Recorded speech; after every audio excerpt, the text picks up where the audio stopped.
Welcome to the bonfire. This is Arcanum, part 11, and I'm still a bit ill, but I think it's going to be okay. And anyway, my voice is better. Sorry, I was checking the sound. So today we are continuing where? We are continuing at Kintara. Kintara is an elven city in Arcanum, a unique, totally unique place. I need to decrease the sound a bit. So, before we enter the place, actually, I think I want to say goodbye to Sog already, because I was thinking, and I decided to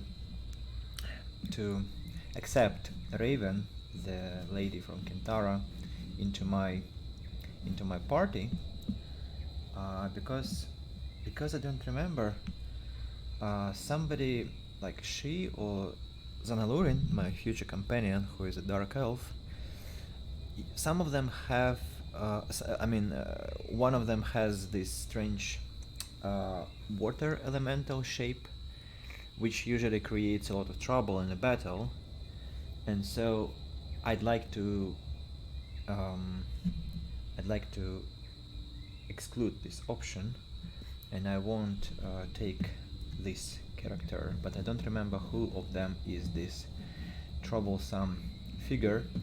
So, and until I check, and that will happen sometime later, I'll be traveling with Raven because she's talkative. That means that Sog, I will take all the stuff from him. That means the books.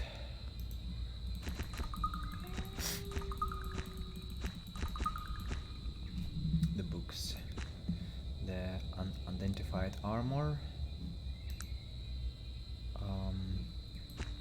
Yeah, you can take it. And that's it, I think. Now, China, these are for you. Then, yes, sir. This is for you.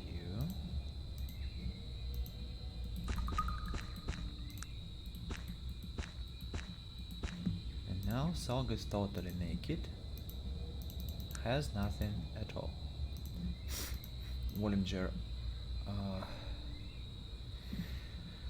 maybe the books I need to give to somebody more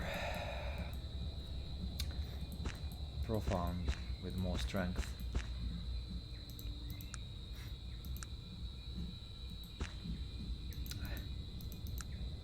Okay. For example, yes, sir. Could have the books and the sword. Yeah. I think Gar should yes, have what? a lot of strength, yes, so he isn't going to be troubled by lots of weight. Yeah, that's it. So Sog, I think it better leave the group. Sog, fine, maybe I'll see you again sometime. Now, where are we? Got to be a tavern around here somewhere. So he will be, as far as I know, in the Shorted Hills, but I'm not sure that he will make it there. But yeah, so there seem to be magical wards buried entrance to the city. So thanks to you, yeah. Kintara. It's an honor to. What do we owe the pleasure of your acquaintance there? strangely happy to see me. I don't really know why, but well, of course I can't argue. I can't argue. I mean, I can't complain. That's what I wanted to say. So here we can do a couple of things. Actually, quite a lot.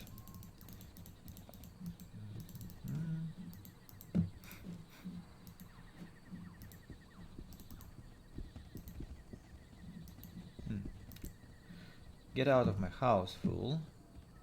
Do you have some sort of a problem I could help you with? Oh, one of those, huh? Right.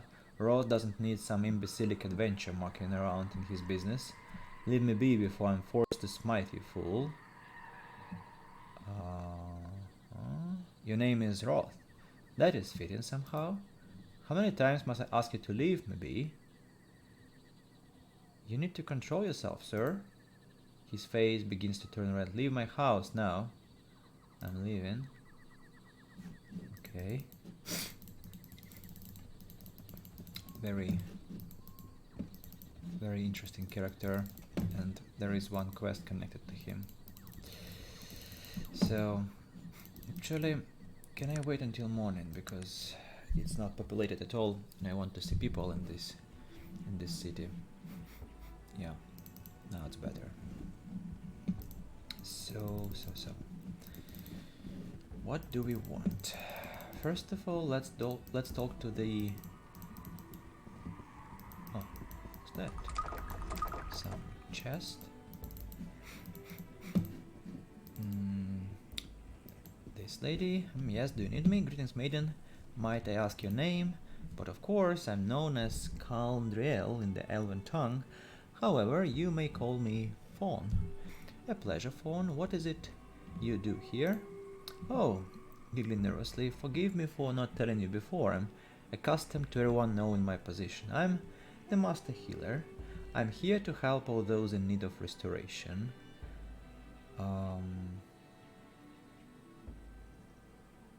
I'm most fortunate to have met you. Might I impose further? Oh yes. What is it you require? Can I look at your trade goods, miss?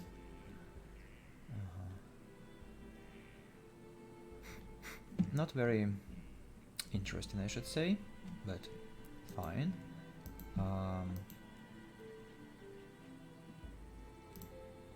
Strange. I thought.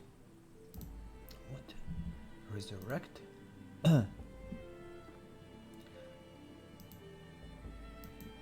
So, what did she do? She resurrected someone, or what happened? I mean, okay, well, maybe I'm all healed up, and that's why there was no effect. Anyway, it's empty. Hello. Hello, madam. Might I ask who you are? The elven woman smiles, although still very beautiful. Her eyes betray a great age and wisdom, as well as the lively spark of retained youth.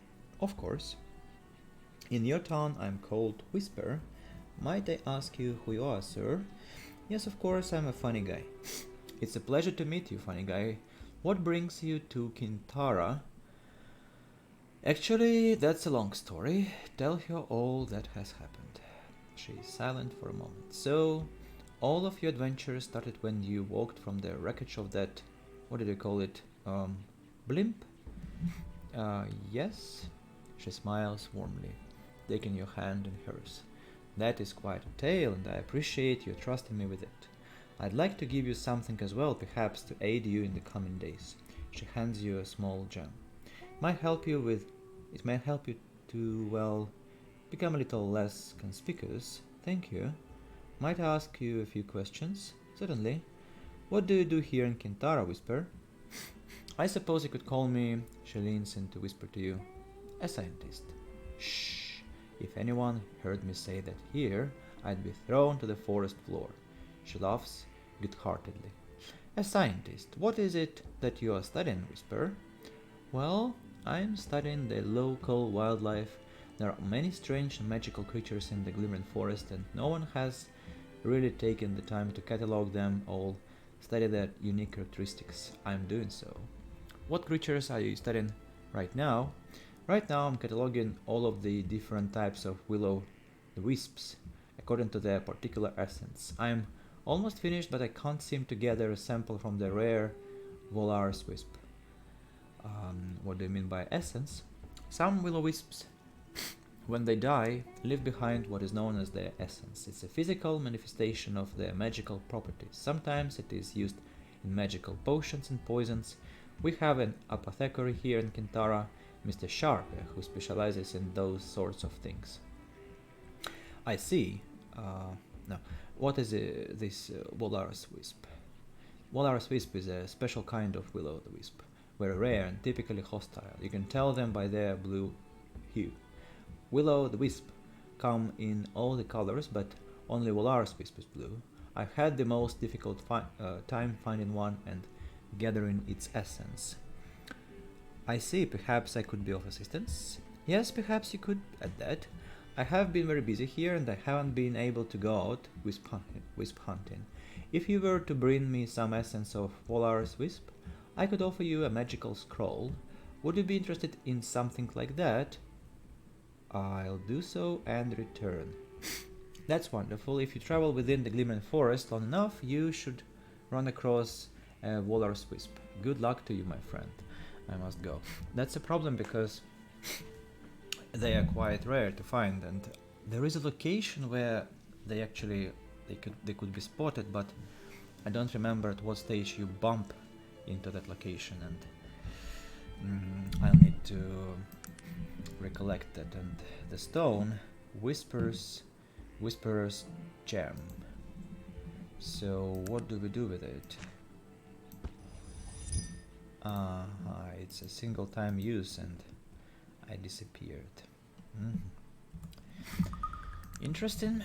So let's put it here. And let's put it here. And this here. And I wanted to give this root to What is it?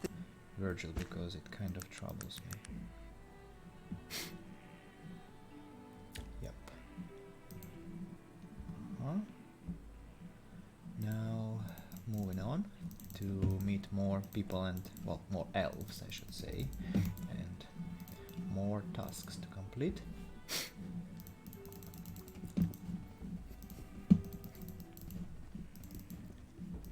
Here we should have some vendors, like this. Do you need me? Hello, good sir, good elf, might I ask who you are? As with most elves, I have a very long name, but in your tongue I am called Elimin. A pleasure, Elimin. Might I ask what you do here in Kintara? I'm a craftsman, good sir. I work with wood and metal to create objects of magic, weapons and talismans, the occasional piece of decorative jewelry. We all play our part here in Kintara, and that is mine. I can see where you get wood, but where do you get metal? Well, I have many suppliers. We trade often in still water when the need arises, but just lately I've run out of mithril. If you know anything about the metal, you know that it's rare. I'm having trouble finding a new source, and many of my objects are incomplete without it. Interesting. I just happen to have some mithril right here, and I can ask what is mithril, why can't you use regular metals like iron, and I want to clarify this first. Mithril is a very special kind of metal. It is very light and very strong, but its most interesting properties are in respect of magic. Although it is not inherently magical, mithril is very conducive to magic and to holding magical spells. There is nothing quite like it. Where might I find some of this mithril? The only place I know where you might find mithril is in the caves of the Will clan. Only there do they still mine it, and I know they have it in abundance. Where are the caves of the Will clan? If I knew that, don't you think I would have already purchased some? The elf laughs musically. Now you see my predicament, sir. Not only do I need some mithril, but I also need to find where it is as well. I see. Perhaps I could assist you in obtaining more? Yes, I'd be very grateful for your help. If you can find the caves of the Will clan and bring me back some mithril, then I would be willing to give you one of my crafted bows. It's said there are no better in Kintara. I'll do so and return. Well, that is quite interesting that my character is asking, like, where do I find the wheel client, which is quite funny because we just came from there. So, I've obtained some mithril. Let's trade for the bow. That's impressive, my friend. The dwarves of the Wheel Clan are reclusive at best. You must be quite an individual to have gained their trust. Here, take this bow in payment. You're welcome in my shop anytime. And let's barter. Oh, elven boots. That's something I definitely will need. And he has bullets. Ooh, bullets I'll buy. Because yeah, and now I have a very interesting number of bullets. Scroll of exiting. Do I want it? Am I being lazy? I think I'm being lazy. So, a lumin's bow,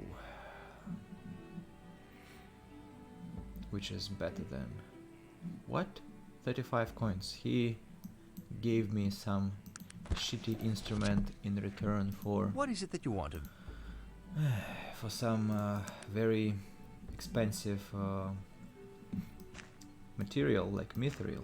You see, they all in this game, they all want to cheat me, take advantage of me, of my kindness and my skills. That's awful to realize, but well, can do nothing about it. Greetings, I'm happy to meet you. What? Who? Okay, no conversation, strangely. I believe there should be someone else to talk to. I'm at your disposal, I'm at your command, sir. No, there is one more guy. I know. Yeah, this one. He just was sleeping when I arrived here. Hello, sir. How do you do? Hello, sir. Might I ask your name? My name is Mr. Winder, the master of the hunt. It's a pleasure to meet you. He looks at the sky. He seems somewhat distracted. The pleasure is mine. You said you were master of the hunt. We have a group of hunters who supply Kintara with blood. Oh, sorry. With food and other supplies. I am the commander. I see. And are there a lot of hunters here in Kintara? No, we are a small community here. We never have need for more than 3 or 4 hunters at any given time. Again, he looks up. Say, do you happen to know the hour? Sure. He only half hears you. I'm very worried. There's a hunter who left here yesterday and hasn't returned. Normally I'd not be concerned, but he was hunting in the forest near the dark fence. There are strange things in those swamps. That's worrisome. Could I be of help? Would you? I need to go on another hunt, but I could tell you where he was hunting and you could travel there. I'm sure it's nothing, but I get worried about my hunters. If you could see to it that he is safely on his way home, I could offer you some elven chainmail. Done. Thank you so much. I can mark your map with the general area where he was hunting. He does so. Good luck to you. I must go. Good day to you. Oh, those quest givers. They never want to do the job and they always find an excuse to avoid it somehow. What a wonderful world. Here I should find a dwarf. Yes, do you need me? I am surprised to see a dwarf here. This is my home. What do you wish of me? I'm looking for the elves responsible for banishing the Black Mountain clan. I know nothing of that. I announced all my dwarven affiliations to come here and study the ways of magic. For information of that nature you would need to consult with Raven. You're a mage. That seems a bit unusual. I've been drawn towards magic for my entire life. Unlike most dwarves, I had no affinity for things of a technological nature. So that's why you live here. I'm under tutorial agreement to my teacher, Roth. I'm unable to leave until my contract is finished. You sound as if you want to leave now. Cannot take living with these elves. I thought my magical bent would make me akin to them somehow, but That is not the case. I need to find the release from my servitude before I go mad. What exactly is the term of your contract? My contract runs until the end of Roth's life. In exchange for training in the magical arts, I agreed to serve him, but that bitter old elf can last another 2, possibly 300 years. Why did you agree to such an interminable length of service? No elf wanted to take a dwarf as an apprentice. It was the best offer I could get. It wasn't bad at first when Roth was simply surly. Over the past 50 years or so, he's become increasingly bitter and difficult to work for. I don't know what I will do if I can't convince him to release me soon. Why don't you just leave? I would never dishonor myself so. The only thing that can release me besides his death is his word. Perhaps I could convince him to release you. Thank you for the offer, but your interference would only serve to anger him, which would lead to greater torment for myself at his hands. If you are certain, I suppose I'll be on my way then. That's a quite interesting situation, and incidentally, this dwarf you can later accept as a party member upon completing the quest connected to him. But I won't spoil the information yet, because there is quite a story behind, quite a story. And where is...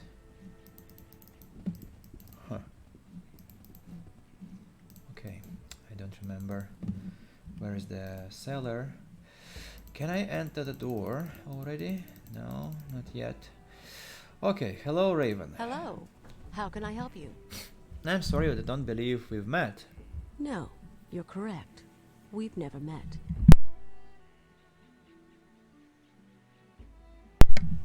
This elven woman looks at you evenly. Her skin is light, almost translucent, with hair dark crimson, almost black. She's beautiful, but very severe. Okay, what is your name, madame? My name is very old and very long. Perhaps it would be best if you simply called me Raven. Interesting. Do you have a moment? Of course.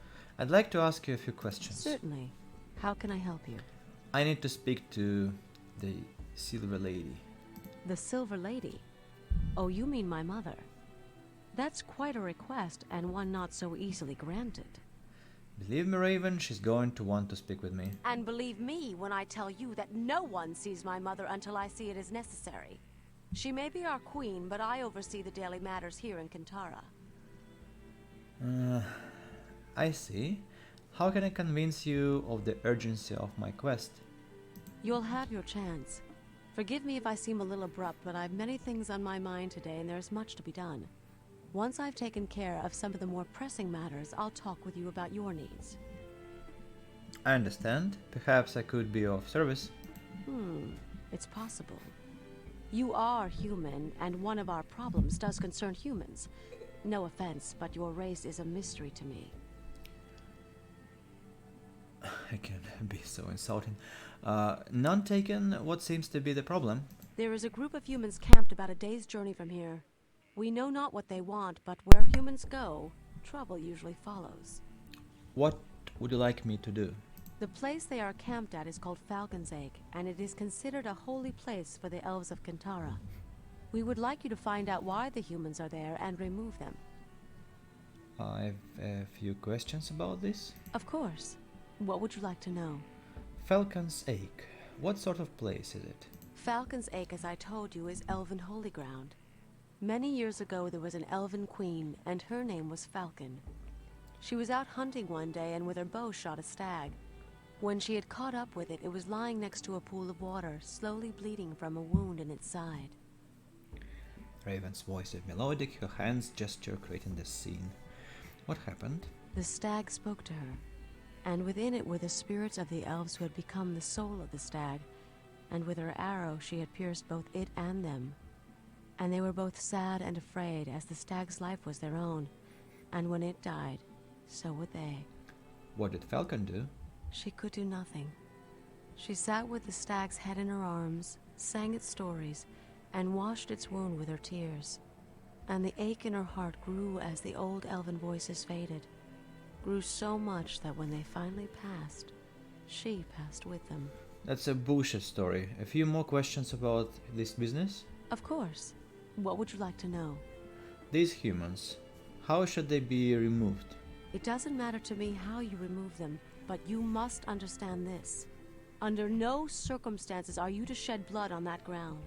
The spirits there exact their price, and you do not want to pay it. Do you understand? Do not raise your hand against another. All clear. A few more questions about this business? Of course. What would you like to know? How do I get to Falcon's Acre?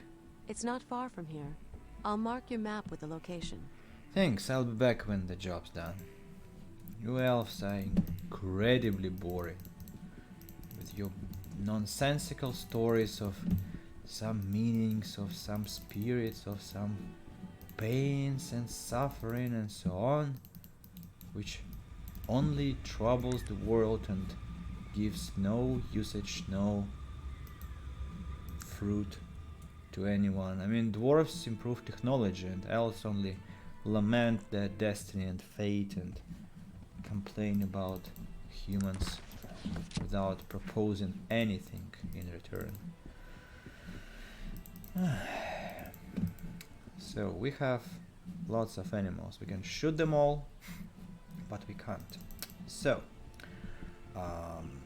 surveyor, human technologist. That's where our diplomacy strikes. How do you do? I'm honored. Hello, sir. And who are you? I'm William Bench, outdoorsman and naturalist and head of this bunch you see here. And who might you be? I'm a funny guy, a pleasure. May I speak with you? Certainly. What are you doing here? I'm a surveyor, and this is my team. We are employed by the Torrensdale Logging Company. We've a contract to map out the surrounding lands, which were recently purchased by Torrensdale, and report the usability of its resources. Fairly standard job, really. We may have a problem here, Mr. Bench. Oh, really? He crosses his arms. And what might that be? Unfortunately, you are not supposed to be here. I see no problem here, stranger. In fact, I think I'm going to have to ask you to leave. This here is private property and you are trespassing. He motions to a few of his cronies who eye you suspiciously. Well, I can tell that there is a problem with elves. By the way, I don't remember I tried this option. I just want to check what it will lead to. So this is Elven Holy Ground. Your presence here is a travesty. He looks around, smirking. I don't see any signs here naming the place as such. Damn reading heart elves, always trying to save the forest. We are here on solid legal ground. If the elves have a problem with it, they can bring their complaints to the courts. These are new times and people are just going to have to live in them. Don't think you understand? No, friend, you don't understand. Move along or I may be forced to take action. Now leave us be. Well, I totally get his point and I actually agree. But unfortunately, I still have to deal with it and cheat him. So hello, problem, unfortunately supposed. I think I'll be able to persuade you to otherwise. Really? Listen, friend, I'm here to do a job. William Bench is a man of his word, and in Torringsdale expects a report on his desk in a week. I don't think there is much you're going to be able to say that will dissuade me from doing what I'm here to do. You might think differently if you knew who I represent. Who you represent? I see, let me guess. You're one of the blokes from Wextel Lumber, right? Wait, I see it all now. You're here to tell me you have legal rights to this land. No, you're half correct, but I'm not here from Wextel Lumber. Oh, who then? Gilbert Bates. I represent Gilbert Bates. Bates? The man is taken aback. Bates? What interest would Gilbert Bates have in logging? The man supplies the engines for our clear cutters. He is thinking of getting into the logging business. Mr. Bates in the logging business, but he owns so much already. Why would someone with such of no obvious monopoly in his field of expertise want to take over logging as well? He sees an opportunity. I'm going to question him. Oh no, no, of course not. I'm not saying that question Mr. Bates, gentlemen. No, sir, what exactly are you doing here? I mean, this land is owned by Torringsdale.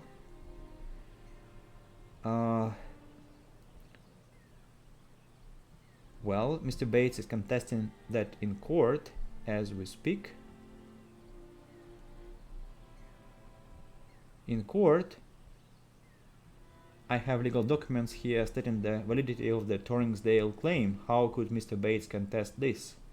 Do you really think that legality is a concern to Mr. Bates? Now I see your point. Well, what exactly are you proposing? I have still a job to do, but I'm not one to make their own sort of enemies. Maybe Mr. Bates is looking to do some business here. Perhaps I could put a good word in for you. He winks. That, my friend, would be very much appreciated. I'm thinking that our little party here might have fallen into some difficulties. You know, hazards of the trade, perhaps a violent storm, and since we'd lost all of the provisions, you had to go back early. Very nice, William. Thank you, funny guy. I was always a good storyteller, and you'll make sure to pass on my name to Mr. Bates. He'll be in need of surveyors as well.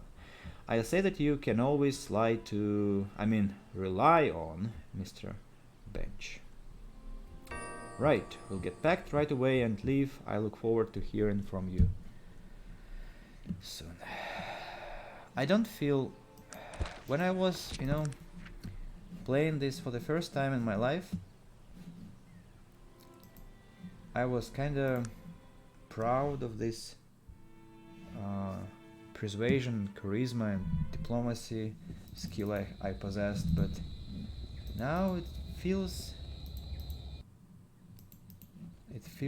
off. Feels really shaming, embarrassing, especially that the guy is going to be faced with the sad truth that I just tricked him and tricked him badly. There is no Bates's argument and agreement and whatever documents or legal claim, and even more so, I am destroying Bates's reputation, and Bates also is my acquaintance, and when he learns about my actions he's going to he's going to get upset about me because I seemed such a nice person, and now look, I have 100 alignment. I'm like total good, but total good doesn't do such shit as I just did. That's am I becoming old to play games? I don't know. Hello again. It's so very good to see you. Oh, really? Hello, Raven. Do you have a moment to speak? Certainly. How can I help you? I've removed the humans from the Falcon's ache. Thank you very much. Your help in the matter is much appreciated. Now, what was it you needed to speak to my mother about? It's a long story, Raven. Tell it to her. A dark tale full of pain. And it would seem that the blame lies with us, the elves. There are elves involved. Do you know the name of Mingurad? I do not, and none of the elves who live here bear it. But it bothers me very much, pulls darkly at my heart and mind. There is another possibility, one I'd rather not think of. What, Raven? Do you know where I might find Mingurad? No. You need to speak with my mother of these things. She will know what to do. All right. Where might I find her? She's just beyond the large door behind me. Really? But be warned, my mother is a magical being of great power. Her spirit swims in the flow, and sometimes she is more of that world than this one. What she sees is not always what we see, so her answers might seem strange to you. Ask what you wish to know, and listen. When you're through speaking with her, come and find me. First of all, don't caps lock me. Secondly, I will, Raven. Thank you for your help.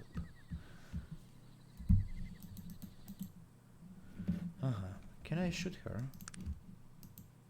No? Really? Oh!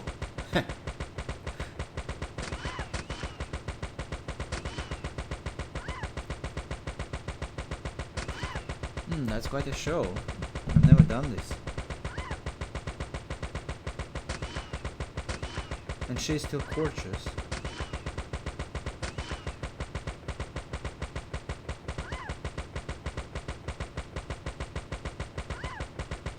An impressive attack.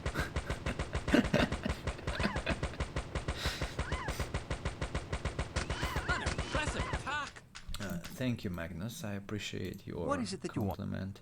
Now let's try and dynamite her and use some grenades, because apparently simple conventional gun isn't working. Now I have quite an arsenal. So first of all, dynamite. Of course, sir. Of course, sir.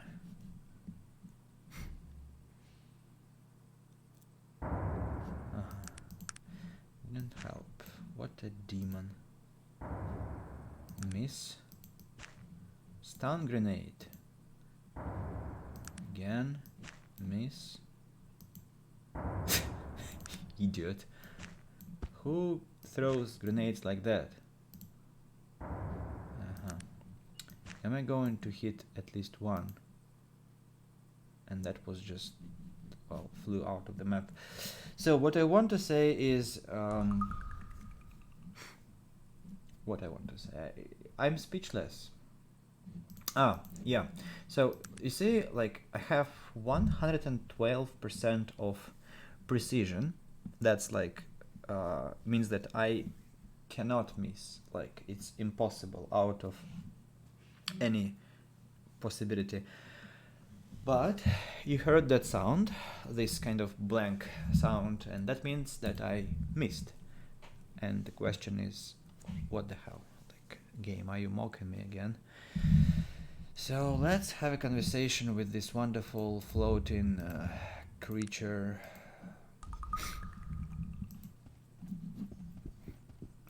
Hello. I welcome you, traveler. Greetings to you, Silver Lady. I thank you for this audience. I know you've come far, and I've expected you for a long time now. Actually, this is a beautiful dialogue. In terms of the acoustics, it's really nice. I think the most memorable voice from the game. I've seen you approaching from both east and west, traveler. And you bring them with you, all of them. They've no choice but to follow. Well, this is something of the Planescape Torment vibe. Please, I don't understand. I know. We speak different languages, you and I. The things I see, wrapped in the past and the present, and shrouded in the veils of magic. I cannot translate my visions into your own. You must listen, traveler. Listen and learn to see. I will try, Silver Lady. What is it you seek, traveler? Do you know if I'm the living one? The living one? Oh, traveler, why would you think I would know of such a thing? It's a prophecy. I assume you can see what it is to come. It's an interesting thing about prophecies, traveler. They're no clearer to one such as myself, living both in and out of the stream, than they are to you, walking the shore. The flow swirls around them until they are ready. And in the end, really, is it going to matter who someone pointed a finger at? In the end, as one clever person said, it doesn't even matter. That would be comforting if people weren't trying to kill me. These people can only see what follows in your wake, traveler. Pass your hand through the flame and it flickers. If you've tired of the mantle, then shed it. Disappear. Otherwise, don't be surprised at what people do. Have you had too much wine, lady? You've point here. And the Black Mountain Clan? Yes, I can see them. But the ravens are circling, and the storm rages but subsides. And yet there is lightning, and then shadow, and then the storm howls again, tearing. I can't even look at it. That makes no sense to me. Wait. Oh, They've taken in a small child with machine dreams and hands of hinged metal and a heart in which coal burns brightly. That's Gilbert Bates, but that was in the past. I don't know of what you speak, traveler. Please, listen. Try to hear with my ears. I hate my character because he constantly admits to his stupidity. I don't even know if I can. Well, just pretend that you can. Shut up and say something more decent. I see a flame atop a hill, burning so brightly. And below, a field of wheat around a pool of water. And the flame spitting fire and consuming the wheat and the lake and losing itself as well. Is there anything else? The clan? Do you see anything else? It's dark here. So dark. And the flame is here too. But this flame burns black onyx and cold. And shadow is its child. Are they here as well? I can't see that far. What else? A plane of mirrored glass. A sky of white. A lone figure. Wait. Which is the reflection? I'm unsure. You are speaking in riddles, you lady. That is all I see, traveler. The riddle is created by you. Do you have anything else you'd like to ask? Mingorat, what can you tell me of that name? Mingorad. An old name, traveler. Oh, a man is screaming and carves a key with his fingers, and the birds have plucked his eyes out. And the wolf watches, motionless, his paw in the air. Is it Mingorat? Is he dead? And what does the wolf mean? A tear in the curtain, and only darkness beyond. A ragged wound, mended with a ring of blasted stone. What else? What else do you see of Mingorat? A hand that sees, but is blinded. A man draped in truth, wearing a mask. You've lost me, please? And they hide. The lost children, they hide. A grey mist, even to me. But there, he runs, dropping veined and painted leaves. And the flock comes, talons outstretched, and wings of fire, and he is consumed. But the leaves... What? Run quickly, traveler. Find what was left behind. In the place of smoke and water, he is there. He is there. Who? Mingorat? I see no more. The stream is again calm. Was there anything else? No, but I understand almost none of what you said. I know that, traveler.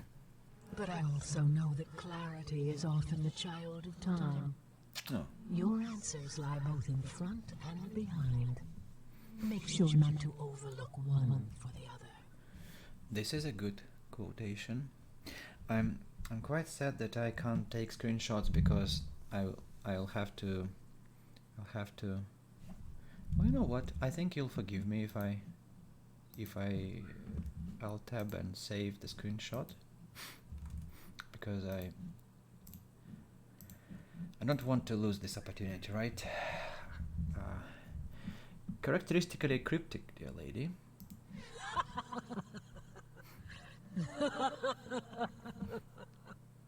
I go now, traveler. We will meet again, though I'm not sure on which side. No matter. Farewell. Right, that was quite a nice conversation. If only our character, our hero, didn't ridicule himself. What architecture, huh? So, Raven. Hello again. It's so very good to see you. Hello, Raven. Do you have a moment to speak? Certainly. How can I help you? I've spoken with your mother about what has happened. And what did you ask her about? I asked her about the Black Mountain clan. Black Mountain Clan. What did she see?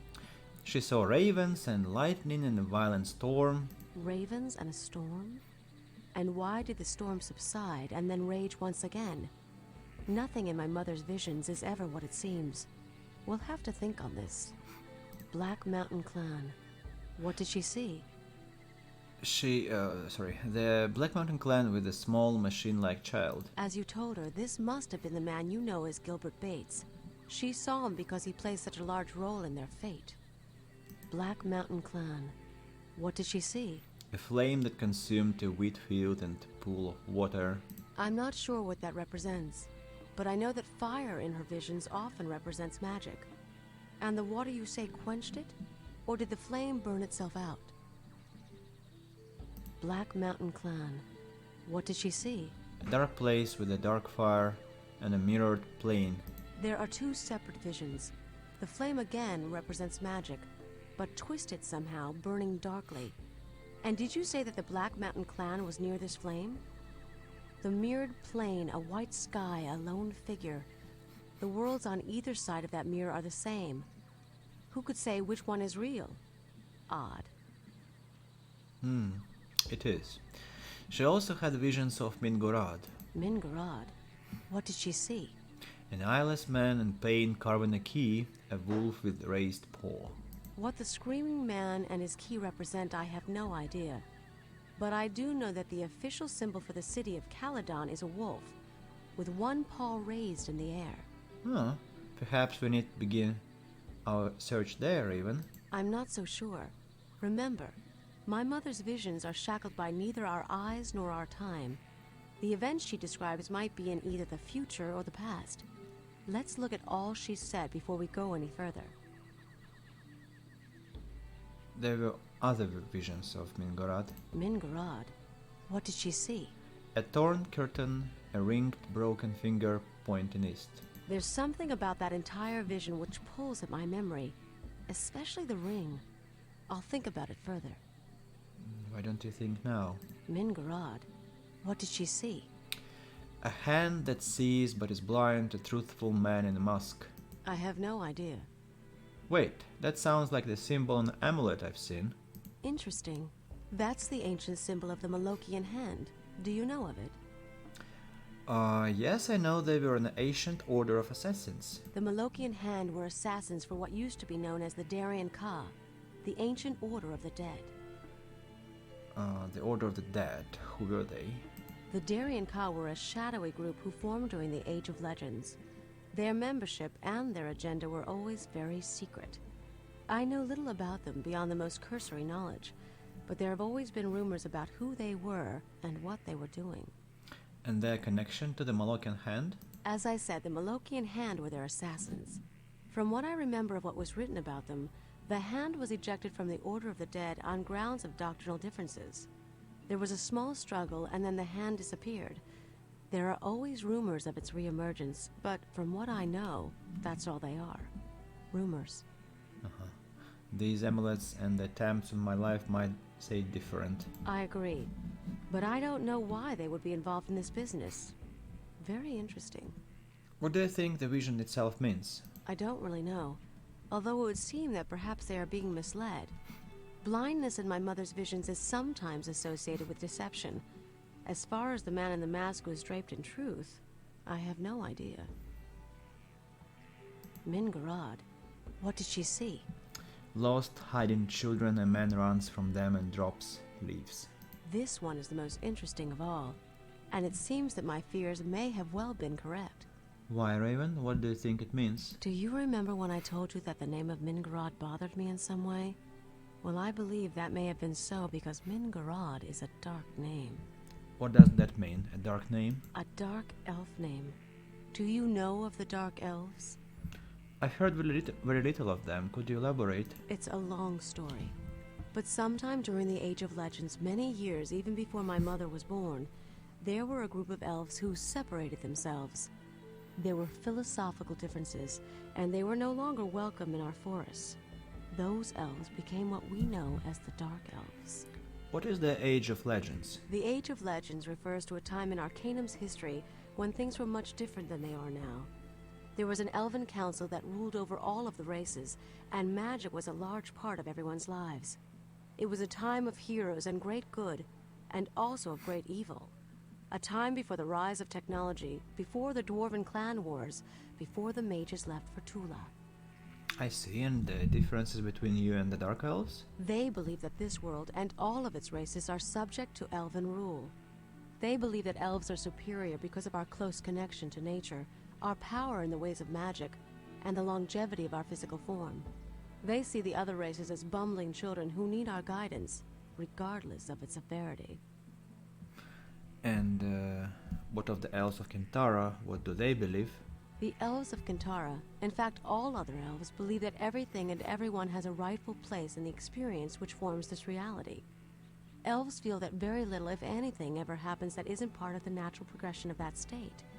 They feel no superiority because of their advantages. That is just the role they have been picked to play. Do they see the Dark Elves as a violation of that order? Unfortunately not. The Dark Elves are seen in the same light as everyone else. They have the role and they are playing it. You say unfortunately. What do you believe, Raven? I believe. Well, let us say that I don't always see eye to eye with those in Kintara concerning the rightful place of the Dark Elves. My role here is as protector. I will do so regardless of the cost. As I told this Orthodox lady. Okay. So, I say let's get back to your mother's vision. My mother's vision of the lost children was referring, I believe, to the Dark Elves. They were hidden from her because they are hidden from all of us. Through magic and isolation, we've not seen where they live for almost 500 years. But who was the man running from them? There was a man many years ago who had come to the Glimmering Forest to study the elves, and I remember that he was very interested in the Dark Elves especially. There were rumors about his capture by them and an escape. Who was he? As I said, he was a researcher. A strange little man, a bit overdressed, but kind-hearted and very intelligent. I was young then, a mere 160 years old. He was the first human I'd ever seen. Do you remember his name? His name? It was a long time ago. But I remember because he said it so often. I think humans just like hearing the sound of their own names. Terwilliger. Dr. Renford A. Terwilliger. I can hear him saying it even now. What were the leaves he was dropping? I don't know.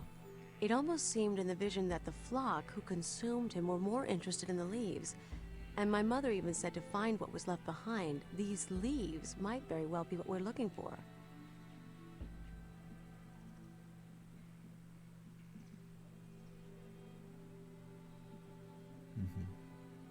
That's a book. What is the place of smoke and water? She could mean almost anywhere. But if I were to make a guess, I'd say she was talking about the human city of Tarant. It lies in the Gulf of Morbihan, and its, what do you call them? Factories? Yes. Are always belching smoke into the skies.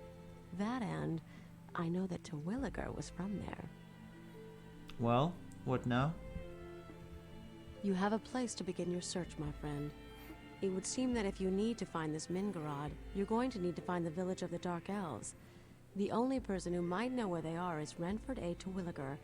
He may or may not be in Tarant, but it's a good place to start looking. Then I will find the Dark Elves. To Tarant I shall go. You impress me, my friend. Few are those like you who would take this burden upon themselves. You've earned my respect. Your respect makes it all the more worth it. That's the romantic part of the game. Thank you for the compliment. Looks like we're going to be good friends. Ah. Return to me when you found the Dark Elves and tell me what you uncover. We'll have much to discuss when you return. So, the beauty check hasn't procced, really? Should I have more? Okay, I'll use 10. Hello again. Raven, Black So- Mingarad. I'm not so Black Mountain Clan. As you told her, this I'm not sure there are two separate Mingarad. There's something a Black Mountain Clan. Ravens and a storm. Mingar. What the screw? I'm not so sure. Remember, Mingarad. What did she see? I have no idea. Interesting. I don't really know. Oh, Mingarad. Do you... A dark elf name. Do you know... It's a long story. They believe that this world, I believe. The elf... Unfortunately, There was, his name? I don't, you impressed me, my friend. Return to me when you found the Dark Elves, and tell me what you uncover. We will have much to discuss. Ah, that's like, I have to have 10 points of beauty. I'll return when I know more, Raven. Goodbye for now. Well, do I want to be her friend or her partner? This is quite a decision.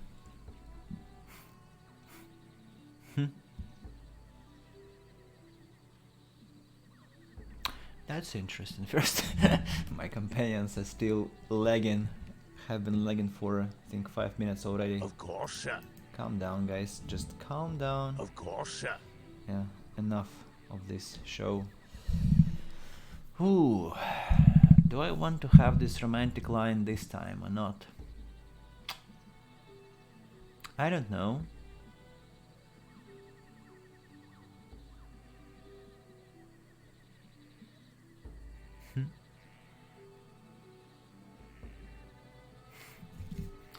I don't know. On the one hand, it's kinda interesting, but I've seen that. That's one point that I could invest in strength or haggle, right? I mean, do we want this relationship again? I mean, she's boring already. Such people like her used to be interesting to me, but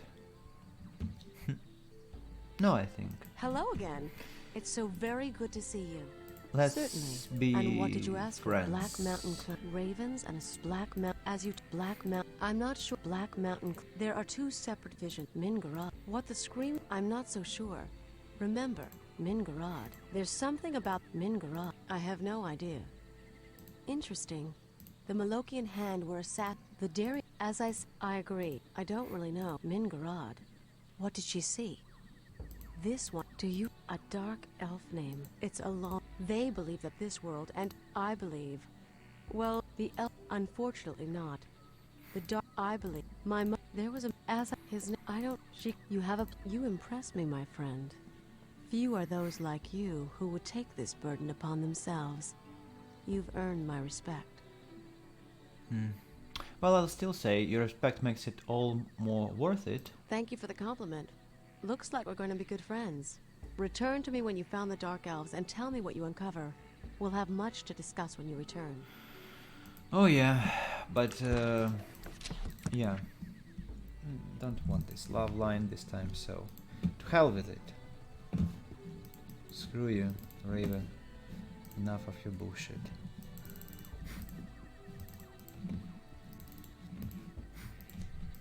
That's quite sad. It's like breaking up a relationship, actually. Feels like it. But so I don't remember how you trigger this quest with Roth.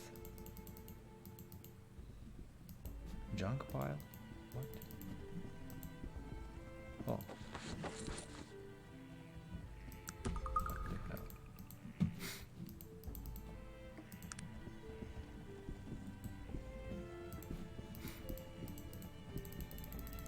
Probably that's the crime scene. And I need to go and talk to the dwarf again, who should be under arrest now. Well, what happened is Roth died, the angry guy who we saw.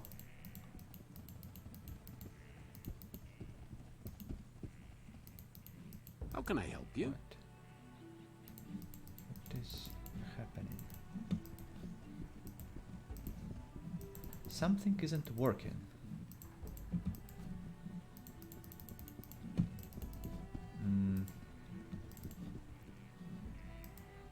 Don't really get it.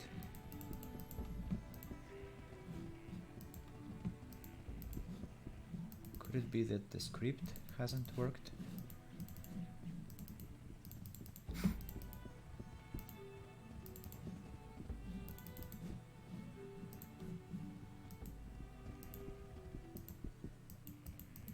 I think think yes. There is a lag with this script.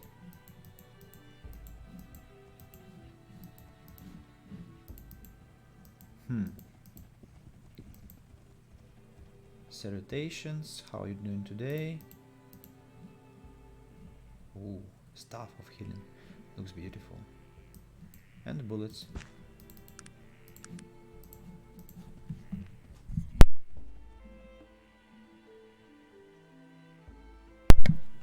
So, I don't understand. Roth has died. That means that the dwarf should be under arrest now by the script. He is not.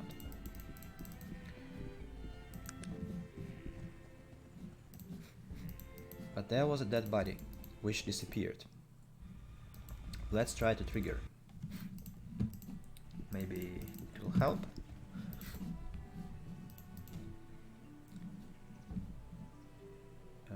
Nothing. About now. Could it be that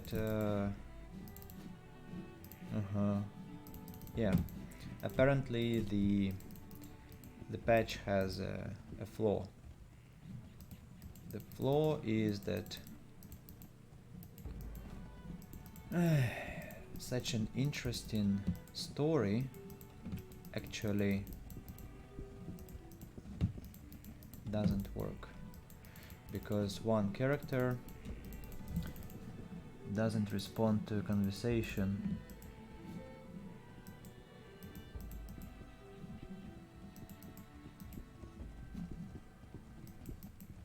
Yes, sir. I hate old. What is it that you want? Old Yes, games. of course. Fuck What off. I hate old games for that, because there is always some, like, they patch it endlessly, and then you replay, and the mission that worked pretty well in past suddenly stops working at all, and you can't do anything about it. That was a very interesting mission. Very interesting. A lot of talking and conversations. And it's this woman who is bugged. Yeah, like, she is actually a shop. She's actually a seller.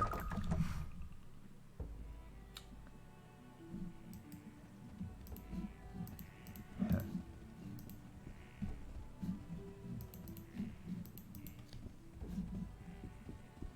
You saw that the dead body even disappeared.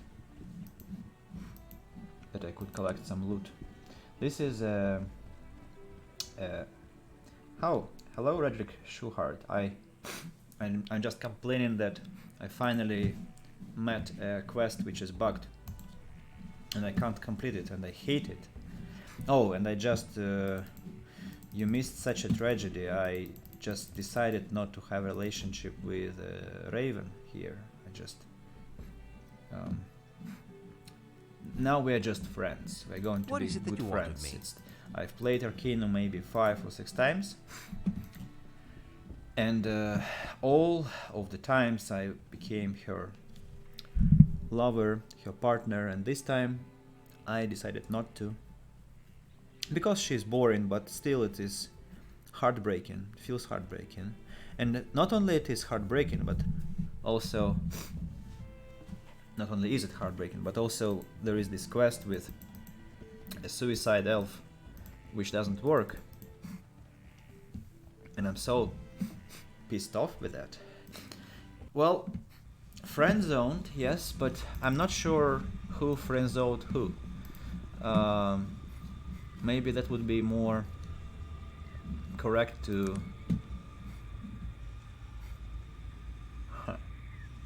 You actually gave me an idea. Maybe I should anyway try to initiate this relationship, but then just give her up.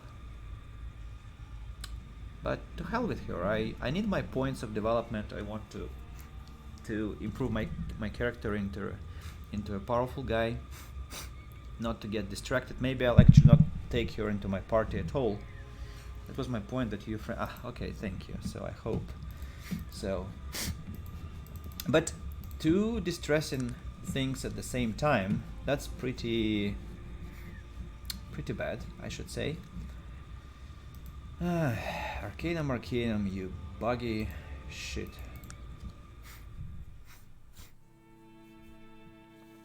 Now we are going to Torrent to find this Terwilliger, her ex, and she has a love letter from him in her pocket. And as soon as she joins my party, I'll take this letter and drop it into a trash bin immediately.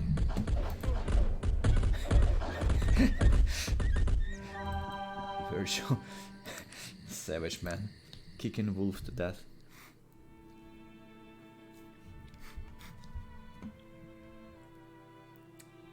Elves. I was saying, man, that... Oh, I think you disconnected. Well, maybe later.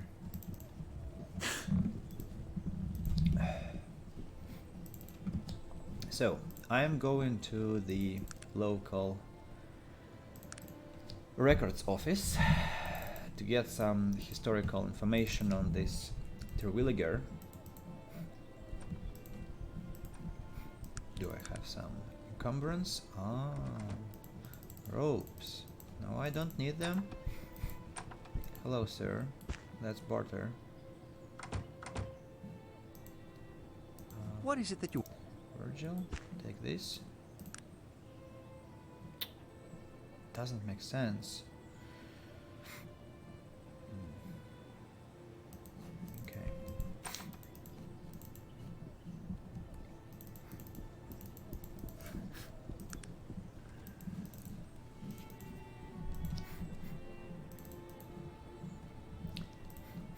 I get disappointed so easily when things don't go my way. It's a shame. Need to teach myself out of that habit. But, well, that was a cool quest. Detective stuff. I'll tell you later, guys, what it was about. If maybe by some miracle it doesn't restart itself. So where do we have the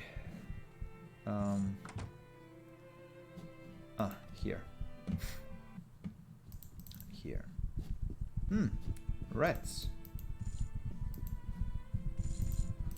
Rats. Hello, lady. What manner of place is this, pray tell? This great place is known as the Hall of Records. All manner of knowledge is kept upon these premises.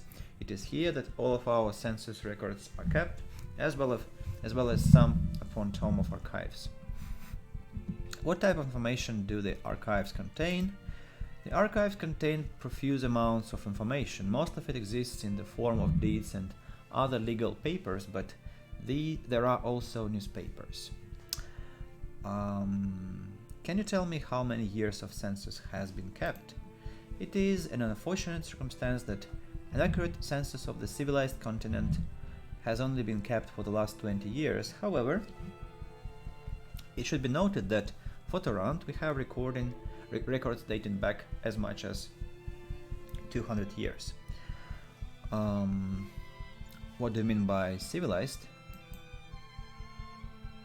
Census records are kept exclusively for the cities and larger kingdoms. As of this date, no one has endeavored to take a census of the fringe, that being the like of elven villages, orcish hordes, and outlying halfling villages. Can I ask some more questions? Are you able to help me locate an individual? May I have the individual's name? Ranford A. Terwilliger. The clerk begins looking through their records. My apologies, sir, there doesn't seem to be an individual by that name in Torrent. I was told that he could be found in Torrent. Sadly, the census is not 100% accurate. Perhaps it could be wise to check some earlier records. Will it be possible to check the records further back? Yes, sir. How far back do you wish to inquire? 50 to 100 years ago. Oh, good news, sir. Ranford A. Terwilliger, human, born unknown, died 1804, here in Tarrant. Well, this would explain why we were unable to locate him living in Tarrant. Do you wish me to retrieve his obituary? Yes, please. The clerk begins looking through the archive. Wait. Oh yes, here we are. November 5. Ho ho ho ho. Remember the 5th of November. Gunpowder, treason and plot. There is no reason that gunpowder treason should ever be forgot. I think I messed up some lines, but it should be fine. Rainford A. Terwilliger, author of San Ang, Horror Among the Dark Elves, was found dead in his home today. His death appears to have occurred amongst mysterious circumstances. The authorities are calling for further investigation. Oh my, what a dreadful incident. Perhaps you can answer a few more questions.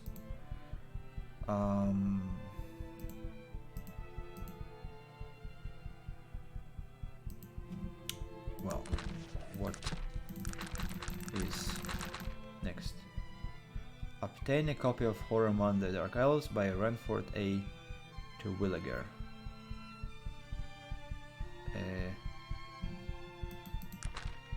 Okay. How do I do that?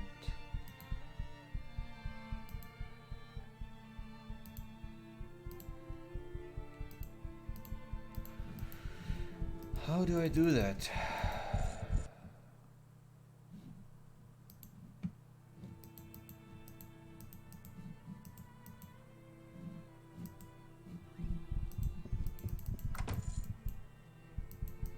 I just saw that the books were clickable.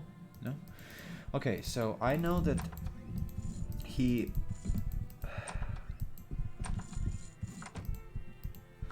What next? Should I go to the library? I think so. Let's try. This is library, right? No, that's the Zoological Society. Why is it closed? Ah. The plaque reads: this petrified egg was found in the lair of the Great Dragon. The child inside was only months from hatching before Bellerogrim was killed. The lair. The coordinates. Before you is a replica of the skull of Bellerogrim, the last of the great dragons. The body of Bellerogrim was discovered by Sir Walter Ginsberg in 1756. The lair, which houses the complete skeleton, is an open exhibit and can be visited here. A small map shows where it is. We will need this location, and this is the safe which we can open when we... I'll show you when we have this key, iron key. You can open this safe. The plaque reads: this ancient iron chest was unearthed in the lair of Bellerogrim. It seems to be older even than the dragon itself. No one has ever been able to open it. I will be able to open it. Just wait. Hello. Welcome to the Tarantian Zoological Society. How might I help you today? I'm taking a look around. Thank you. What? I'm looking for Dr. Tristan Fenwick. He's around here somewhere. His office is just here to the right. Take a look around and you're sure to find him. Oh, this man. Hello, sir. How are you? Well, if you must know, I'm the head of this here Zoological Society, Dr. Tristan Fenwick. That's me, at your service, and all that nonsense. What does the Zoological Society do? Well, according to the catalog, we deal with animals and animal life, including the study of the structure, psychology, development, and classification of animals. Some would say we just waste the taxpayer's coin. No, you don't. May I ask you some questions? No, not yet, because he is a quest guy, and I'll need him later when I have some pickle in Caladon with a serial murderer. University Court. And what would that be? I actually don't remember. Ooh. Okay. And what do we...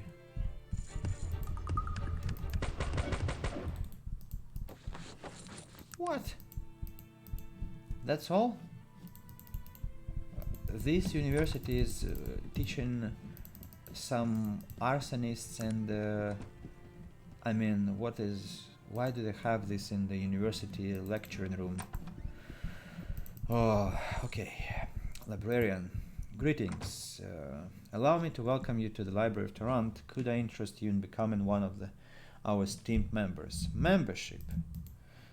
That is correct. Anyone who wishes to peruse our volumes of knowledge must become a member. The Library of Toronto contains a myriad of books which house many diverse subjects. And how much is it for membership? A lifetime membership costs a mere 1,500 coins. I'd like a membership, but the fee seems a bit high. Library contains a fortune and knowledge for the exclusive use of its affluent members. I'm curious, what do you think a fair price would be? 500 coins? I don't normally accept such an offer, but I find you hard to resist. Here is payment, thank you. Thank you and welcome. I just got 1,000 discount. All of the book... Actually, I feel bad about that, because I mean, I just like... I don't care for your prices, like fees, payments, and bills, like books, and I just cut the price by 66%. That's... My character is what's that? Intrinsically, he's an asshole, like real moron, real like nasty guy, and I think the most natural way to play Toronto is to be this kind of bad, evil person to just humiliate everyone, and I mean, no other way is possible, I guess, and that's just strange that always I play as a good guy, as a kind guy, and that's not what is supposed to be happening, I see. Thank you and welcome. All of the books contained in the Great Library are free for you to peruse and borrow. May I ask more questions? Could you tell me about your facilities? This is the Great Library of Toronto. It was created 60 years ago when the king chose to make his extensive library available to the public. King. Toronto has a king.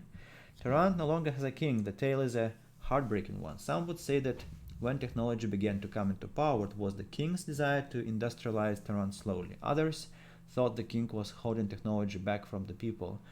Though the kingdom was thriving, the royal court was in turmoil. Go on. Yes, the League of Gnomish Merchants was gaining power. One day, the king was found dead. The queen and the prince were missing. Having no heirs, the royal court was disbanded and the Gnomish Merchants Guild took control. Will you allow me a few more questions? Do you have Tsenang horror among the Dark Elves? Tsenang horror among the Dark Elves? Sounds spooky. Does the library have it? Do you know who the author would be? Ranford A. Terwilliger. Wait a moment, I'll go and look. I'm sorry, sir, but I wasn't able to find Tsenang horror among the Dark Elves. However, I did find another book that may be of interest to you. And what book would that be? The book is titled Curse of Tsenang. It appears to be a book about the one you are searching for. Sounds interesting. May I check it out? Yes, of course, sir. She hands you the book. Thank you. And I'll be going now. And I think we'll be coming here later to read all the books here. That's a lot, you see. We'll spend maybe half a stream here just reading books, which I actually don't mind. Just I need to get in the right mood for that, maybe later when I'm not ill. So the Curse of Tsenang. The Curse of Tsenang by Kendrick Wales. In the following pages I, Kendrick Wales, will attempt to explain in the plainest words possible the mysteries surrounding Ranford A. Terwilliger and his controversial work known as Horror Among the Dark Elves. Many of the stories I will present to you are both strange and frightening, but I give you my word as an author and a scholar that they are the truth. Decide yourself after the facts are presented whether or not you dare to believe them. Ranford A. Terwilliger was born in 1750. His fabled trip to the Glimmering Forest was made in 1768, his 18th year. He was indeed, as per his book, accompanied by an elven tracker named Jaren Benile. Records housed within the Torrentian Zoological Society validate this fact. Mr. Benile was never heard from nor seen again after the expedition. As for Mr. Terwilliger's account of his adventures in the elven city of Kintara, of his supposed discovery of the mythical Tsenan, no one can be sure. Most scholars and collectors of literature assume that Mr. Terwilliger's book is a work of fiction, and as such fantastical literature was all the rage at the time, I might be inclined to agree.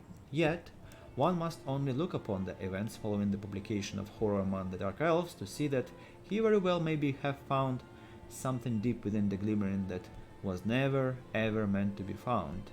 There were very few copies of the book ever published. Records concerning the initial print run are scarce, but it is believed that no more than 100 were ever released to the public. 4 years after the book was shipped to Torrentian bookstores, the factory that printed it was burned to the ground. Sorry for intonation fault. The owner, Mr. Jeremiah Gomez, I guess, was found in his home, brutally murdered by an unknown assailant. The 4 bookstores that had purchased the volume for sale in Toronto suffered the same fate. Only 15 copies of the book were sold before the final store was destroyed. Those 15 copies became an immediate collector's item. Enormous sums of money were paid for the remaining volumes. After a few months, the books had fallen into various respected collections across Arcanum. Each and every one of the owners of the books began to complain of strange happenings once the book was in their possession. All of them told of frightening noises and visions, shadowy figures following them wherever they went, unexplained illnesses and untimely deaths. Many attributed this to paranoia, a tried brand of sensationalism to create an even greater demand for the book. Unfortunately, their fears were all too justified. All of them were dead within 5 years of the initial publication, their volumes either stolen, burnt, or disfigured beyond recognition. Indeed, they had suffered what came to be known as the curse of Tsenan. Mr. Terwilliger, strangely enough, lived a relatively long life, cursed in his own way to witness the evil fruits of his labors. He saw himself as the cause of these horrors and wrote extensively of it within his memoirs. The following is an excerpt from them on the days before he died in his sleep. I will never forgive myself for what I have unleashed upon the world. Had I the courage, I would travel again to the Glimmering and unleash holy vengeance upon those evil creatures that have plagued our fair land and its peoples. Alas, I no longer have the strength nor the power, and now there is only my own end that I pray for every day. Until just a few short months ago, it was thought that there were no remaining copies of Horror Among the Dark Elves. After an exhaustive investigation, I have found that this is not at all the case. The last known copy of the book, owned by the famed book collector Mr. Philip Misk, was thought to have perished with its owner in a fire almost 50 years ago. Now, with new evidence presented by a reliable source, I have discovered that Mr. Misk's son, Victor Misk of Caledon, still has the copy in his possession and is hiding it for fear that the curse will again visit his family. I pray that the evil let loose in the Glimmering has finally been put to rest, and I pray Mr. Misk and his family avoid the fate that has befallen every other soul who has challenged the curse of Tsenang. And so, our way leads to Caledon.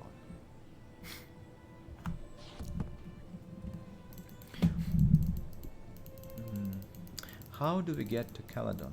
Well, I need to talk to the university guys. What? Hello, sir. Might I ask who you are? I'm Benjamin Gershwin, Doctor of Phrenology. How can I be of service? Nice to meet you, Benjamin. Did you say phrenology? Phrenology. It's a science of the head. You see, every man and woman's head is characterized by different bumps and ridges.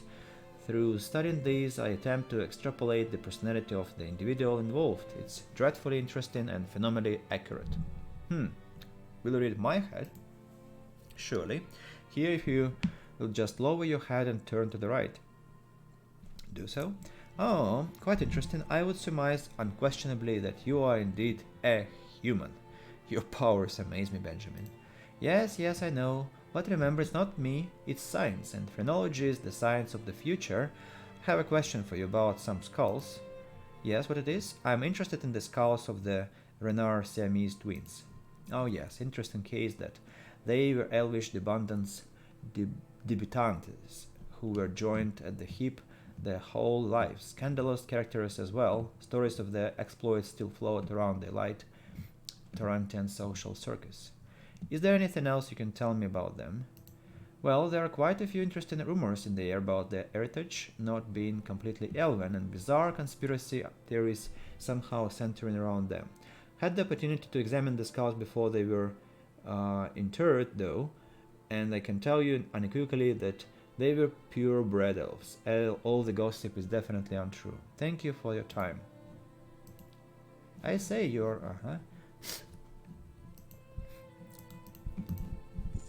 Actually, he is lying, I think.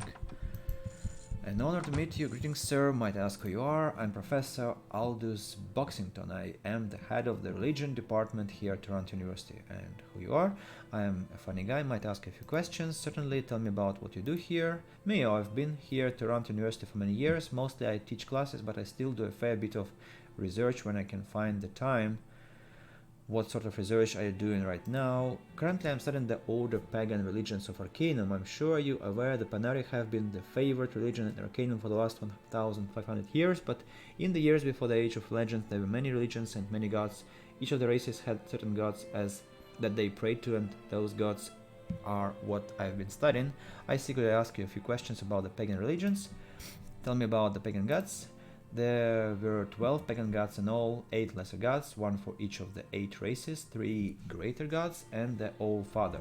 Offerings were made to the gods in hopes of getting their blessing, and each god demanded a different offering. I've done quite a bit of research on them. I wrote a book about them. Would you like a copy? Sure. Here you go. He gives you the book. Is there anything else I can help you with? I have some more questions. Are there still pagan temples? Yes, there are still individuals who worship them as well. Both the Order of Halcyon and the Cult of Gestiana are examples. Most of the ancient pagan temples are in ruin now, but you can still find them scattered throughout Arcanum, and some still have their altars intact. Do you believe in the pagan gods, Professor? He gives you a shrewd glance. Do I believe in them? That's an interesting question. I've studied almost everything there is to know about the pagan gods. I visited some of the temples, even made an offering too. I'll say this. I've seen enough to know that these ancient beliefs are not to be trifled with. Tread lightly among the old gods, my friend. What is that diagram on the wall? Oh yes, we called it the Mazarine's Mystery. Who was Mazarine? Mazarine was an elven mystic who did his share of research into the old religions. About 3,000 years ago, he wrote the Book of the 12 Powers, which was a fairly cryptic analysis of the pagan religions. According to Mazarine, there was some sort of deeper connection between all of them.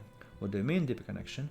Well, Mazarine believed that the gods and their powers were somehow interwoven, and this diagram is supposed to explain how they're all related. Certain gods don't get along with other gods, so and so beget and so get blessed by this fellow, and that fellow curses you, that sort of thing. I see. Can you explain the diagram to me?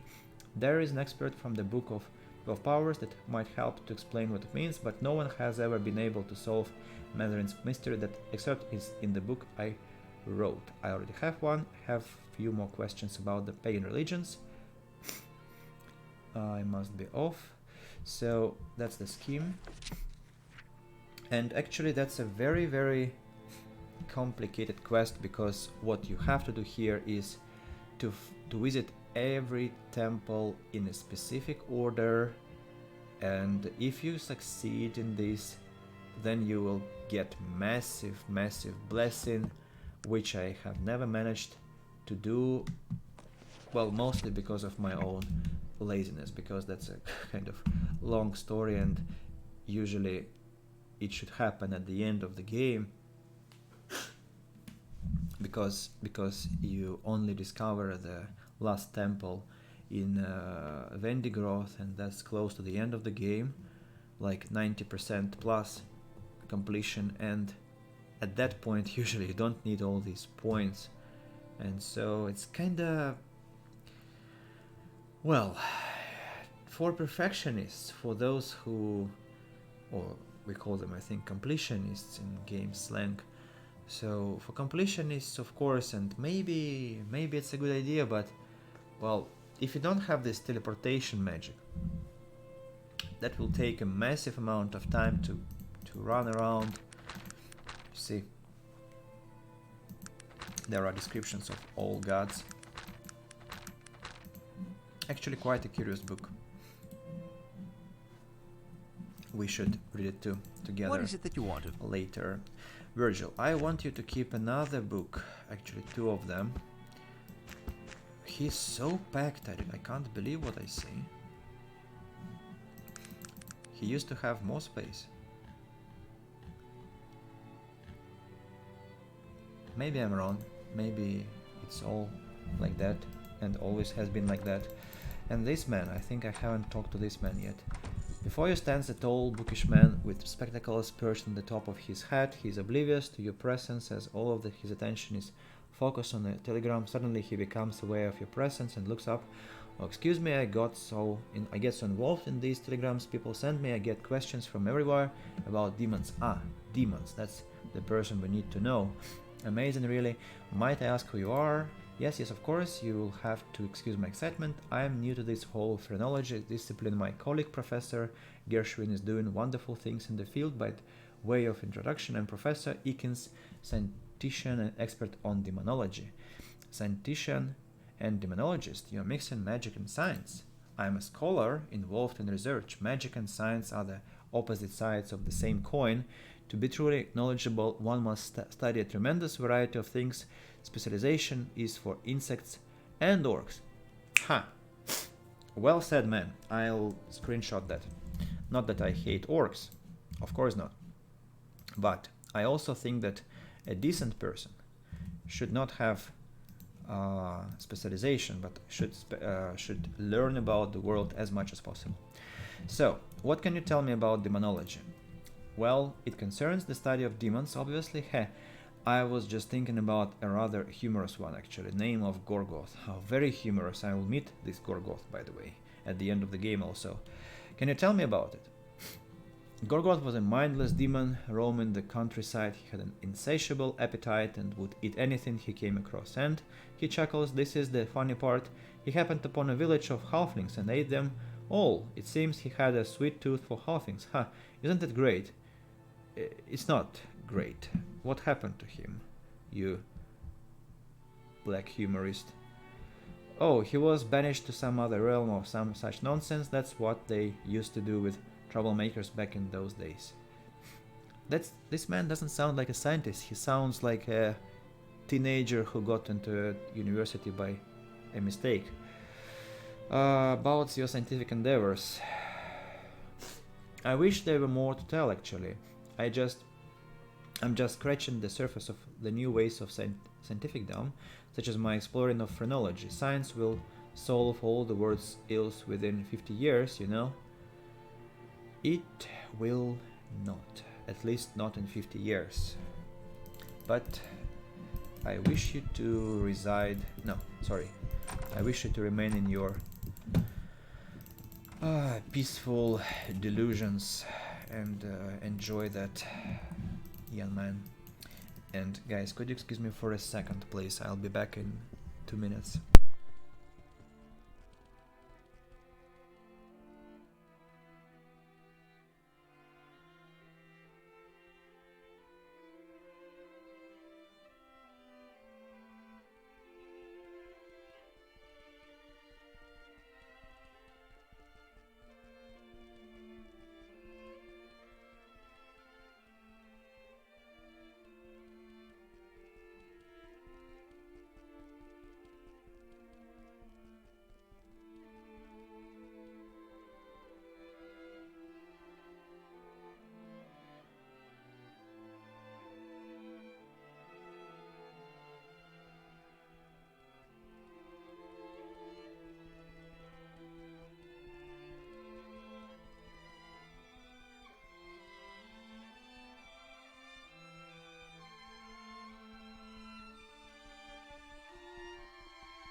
I'm back. So, what is going to happen now? The most important part of the story for me, because we are going to meet Mr. Willowsby, who is the teacher for Master in Diplomacy. And Master in Diplomacy is extremely important because it gives us an opportunity to accept any companion without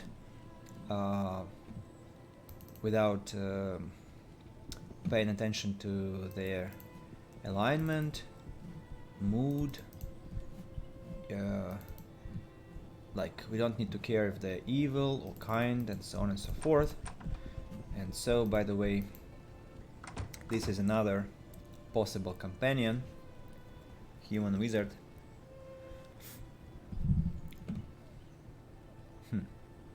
Level 25. I'm level 34. You see what's happening? The game thinks, I mean, that's what probably is supposed to happen, that I should get here at level 25. And you can imagine how much less shooting would have taken place if I had followed the game's logic, but it's well, I mean, it's possible if, for example, I only if the fights had been happening without my participation, like my companions would have done the job, killing enemies and so on. But imagine how weaker I would be now. I wouldn't have such high skills, and that's quite a tragedy, because you are missing lots of opportunities. Well, for example, I could have neglected firearms, right? Well, that's one possibility. But I don't know. Well, maybe it's a good idea. Maybe it's a good idea. Just for one purpose, to be equal levels with companions, but that actually makes no sense, because you have fewer skills, sorry, and you are able to do less things, like you can't craft a lot of things, you can't use Magick yet, and what's the point of this playthrough then? Because Arcanum is all about playing with skills, so the more you get, the better, and so the game, you are not right. That's the point of my speech. So, let's talk now. Hello, sir. Greetings, sir. Might I ask who you are? Of course, I'm Perryman Smith, recent graduate of the College of Phantasm, representative from Tula, City of Mages. Very nice to make your acquaintance, sir. Yours as well, sir. Have you a moment? Certainly. What brings you to Torrent, Perryman? Oh, nothing particular really, just traveling and whatnot. I hadn't really seen anything beyond the walls of Tula before a few weeks ago. The young mage smiles a little sheepishly. You might say that I've lived quite a sheltered life. Interesting. Tell me of Tula. What is it like? Tula is absolutely breathtaking. It's located deep within the oasis of mist, hidden for centuries from the outside world. The black, windowless tower of Simeon Tor, encircled by the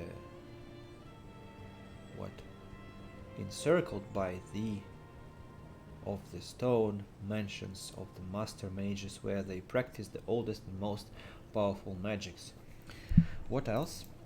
In the middle of the great country yard is Pelagian's pool, where it's said that the spirit of the great conjurer still comes to watch over the apprentices, and in the early evening, as the sun sets over the Vendigroth Waste, you can hear the haunting harmony of the soul singers as they weave melodies with their otherworldly counterparts. Where is Tula, Perryman? Tula? Sorry, my friend, I'm under oath to never reveal that secret. Secret. I'll go there, and I'll be there, and I'll see Pelagian, that mysterious guy. Why are you hiding this? I am the chosen one. I see. Why did you leave there? Oh, I was sent to Torrent on a, how would you phrase it, a mission, I suppose you could call it.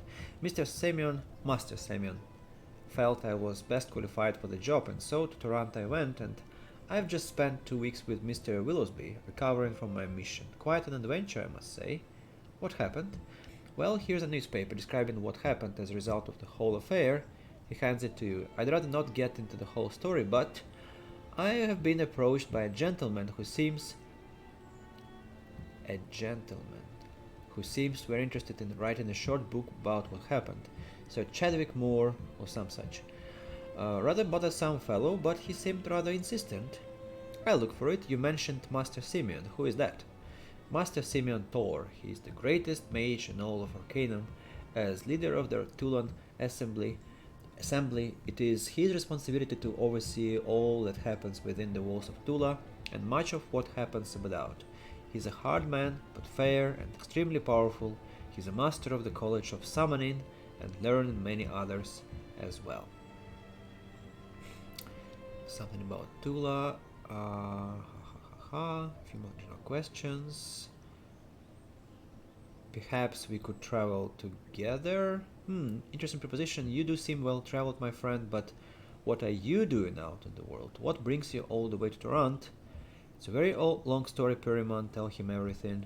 I see he's quiet for some time, reflecting on what you have told him. So, what you're telling me is that your whole adventure has spawned from an untimely incident with you experiencing while on the blimp, the IFS Zephyr. Yes. Well, I must say that I've never heard a more interesting story in all my life, and I thought I had been through quite a harrowing experience. Will you join then?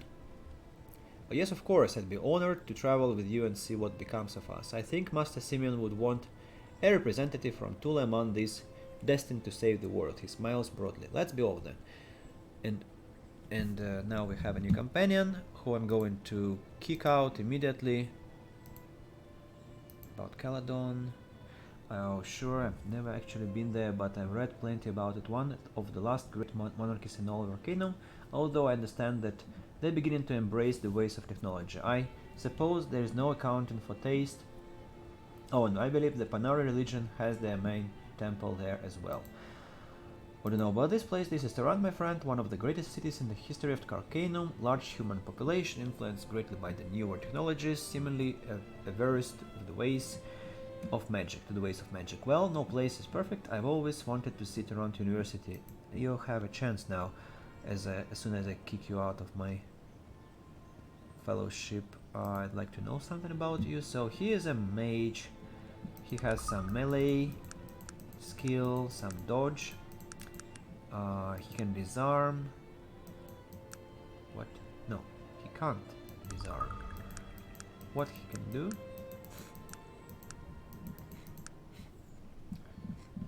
He can illuminate. He can flash, blur light. He can heal and later resurrect.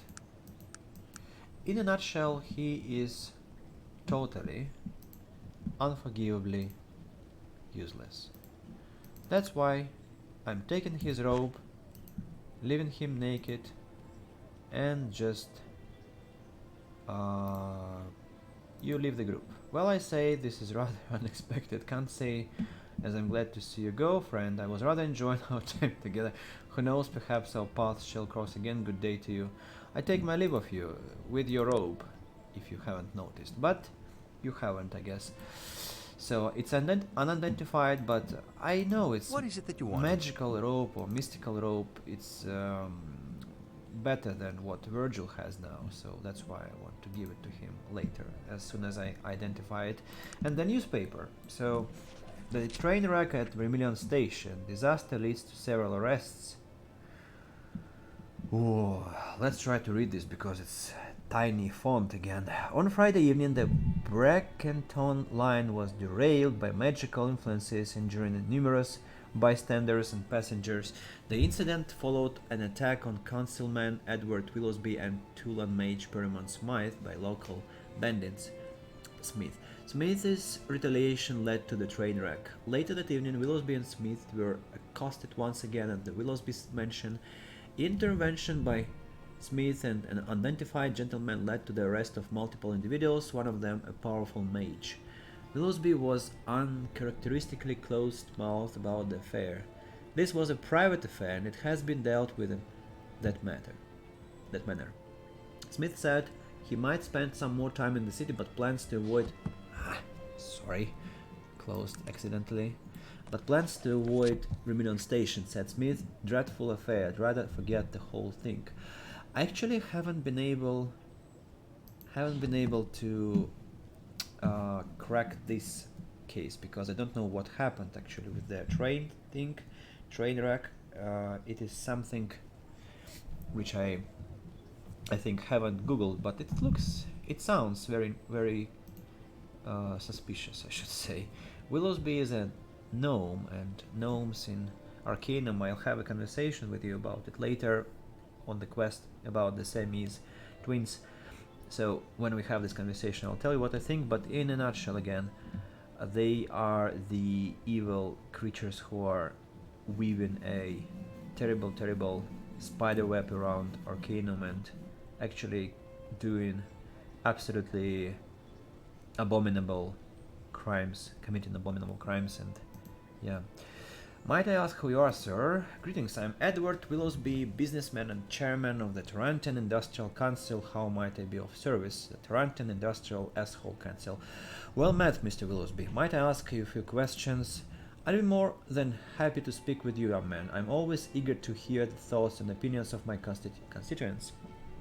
Unfortunately, I have a pressing engagement just now. Will you stop by my offices in City Hall in an hour or so, and we can speak further? I may just do that. Good day to you. Busy man. Hey, where are you going? That's the guard. He's following Mr. Willoughby to his place. Okay, so let me pay a visit to the graveyard, because I remember there was something here. The cover on this matchbook reads, visit the Wellington, the finest gentleman's club in Old Toronto, located at 77 Vermilion Road. Let's take it. I don't know why, but I like artifacts which games have around them, around the location, so why not? Now this guy is going to be forever standing naked. I actually wonder where he will go later. I need to throw away the newspaper, yeah, and sell the petrol and the batteries, the fuel.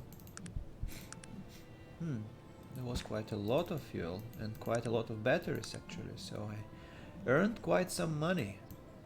Huh? Okay. Yes, sir. Yes, Gar, that's for you. And what if I give you this? Oh, of course. Idiot. You poisoned yourself.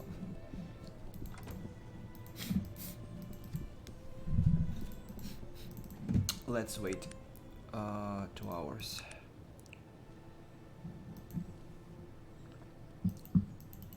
Now we can go and meet Mr. Willoughby. How much money I have? 600 coins.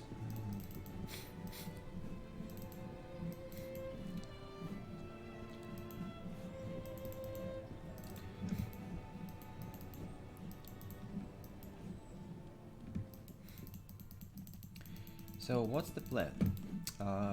Meeting him, then probably going to the Boil, then going to Caladon, and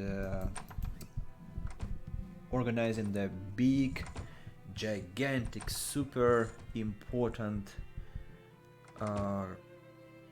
negotiations between Tarant and Caladon, and I'll be the ambassador because I was successful with my public speech in Ashbury, and so Mr. Willoughby is going to point it out. Hello, Mr. Willoughby, have you time to talk? Yes, why yes, I do. I just got a moth in my flat, which just flew menacingly and then sat on the chandelier. Now it is flying around. I like this moth meme, but I don't really like moths. They are somehow nasty and stupid also. Let's hope it doesn't really want to talk to me. So, I do so enjoy conversations with my constituents, lifeblood of the city and all of that. Do you know anything of the politics here in Toronto, young man? No. Might we speak of them? Toronto is ruled by the Torontian Industrial Asshole Council, of which I'm the chairman.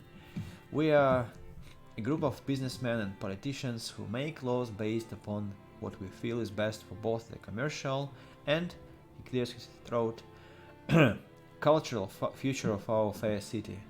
Has Toronto always been ruled as such, or was there once a king? No, the monarchy, well, how should one phrase it, became outdated about 50 years ago. We don't speak of it much here in Toronto. You can tell that he makes him feel uncomfortable. Suffice it to say that the city has prospered under our new system of government. Do you know the United Kingdom, friend? Oh, Unified Kingdom. I was shocked for a second. No, what is the Unified Kingdom?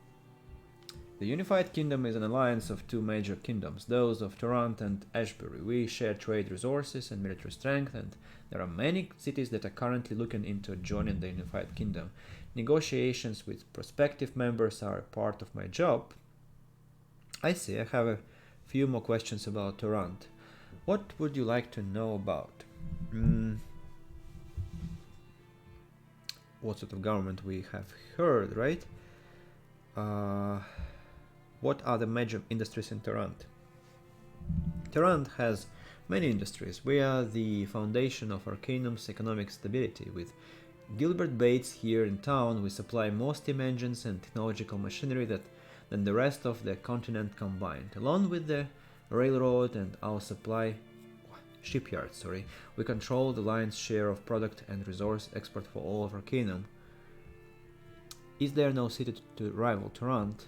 Of course not. We are superior in all aspects of commerce. Well, he lowers his voice, leaning towards you. Suppose one might mention Caledon? Just in passing, mind you. They are an upstart kingdom and nothing more. I see. What in your opinion are the major problems in Toronto? Oh, we have many problems here in Toronto. The rise of criminal activity in the Boyles is one of them, and I'm taking personal measures to alleviate that problem. We are also a rising orcish and half-orcish population here in Toronto. They've created unions, he spits out the name, and have caused a general unrest among the laborers here in the city. What personal measures are you taking in the Boyle? He clears his throat, looking as if he thinks he said too much. Oh, nothing, let's forget I ever said it. Come on, Willowsby, old boy, winking at the mayor. You can trust me. He chuckles, winking back. Yeah, perhaps you are the sort of chap I might bring into my confidence. I have a man who works for me, Sebastian's his name. I've contracted him to take care of things in the Boyle. If you are the sort of man who is interested in assisting in that sort of endeavor, have a drink at Caleb Malloy's in the Boyle. He's usually around. I am this sort of man. Actually, I have killed all the criminals there already, so I'll just talk to him and take my bounty. Perhaps a few more questions about Toronto. What does your job entail, Mr. Willowsby? My job. I have many responsibilities, being chairman of the Industrial Asshole Council as well as the owner of my own considerable enterprises. As of late, I've been monitoring the negotiations with Caledon. Caledon, you see, is considering becoming a member of the Unified Kingdom. Really? Have they agreed to do so? No, they've hit a barrier in the negotiations, and we are not quite sure what to do. We are in desperate need of a skilled diplomat to approach the king's advisors with our newest proposals and to make sure that their decision is to recommend Caledon join us. We are having trouble finding a man with the skills to successfully do so. I might be the individual you're looking for. You know, I thought I recognized you. Word has floated down from Ashbury about your speech. Ha! Concerning the building of that monument, you were successful, yes? That was a bullshit speech, a nonsensical, absolutely preposterous, ludicrous, ridiculous set of arguments which were like, I should remind you here, like, they were, why should we build a monument? And there were options, and the best option that they applauded to was not like, what did I say? The question is not why we should build a monument, but why not? And they were like, yeah, brilliant. That speech is the best speakers of all Tarant. I can't believe that. Yeah, you were successful. Yes, I thought so. You might be just the man we are looking for. I can't emphasize enough the sensitivity of these negotiations. The individual we chose must be well versed in all of these issues involved. I'm confident that I'll be up to the task. What needs to be done? I see. Well, perhaps I'll send you if you are acceptable of my terms. You will be paid a sum equal to your performance if, in fact, you are successful in convincing the king's advisors to agree to membership in the unified kingdom. If I find your performance acceptable, I will also train you to be a master in the persuasive arts. And how will my performance be rated, sir? Well, in any negotiation there is some compromise. You will be given a dossier which outlines the articles of membership in the unified kingdom. The less you have to compromise on those articles, the more money you'll be paid. Are we clear? Done. I'm glad you've agreed to do so. Travel to Caledon. When you arrive there, you will meet a man outside of the royal castle by the name of Renard. He will counsel you just before the negotiations. Was there anything else? And look at this man standing here. It's an interesting thing. Was there anything else? Here's the dossier I mentioned. Read it carefully. You will need to know it intimately before the meeting with the king's advisors. I don't need this. I'm expert diplomat. Renard will tell you where to meet me once negotiations are done. And remember, these negotiations are very sensitive. Speak to no one about them. Understood? Yes, of course. I must go. No. You said you were chairman of the Torrential. Yes, so anything else? I have a few questions. I'm yet to mediate. So that's the dossier. Interesting book. And yeah.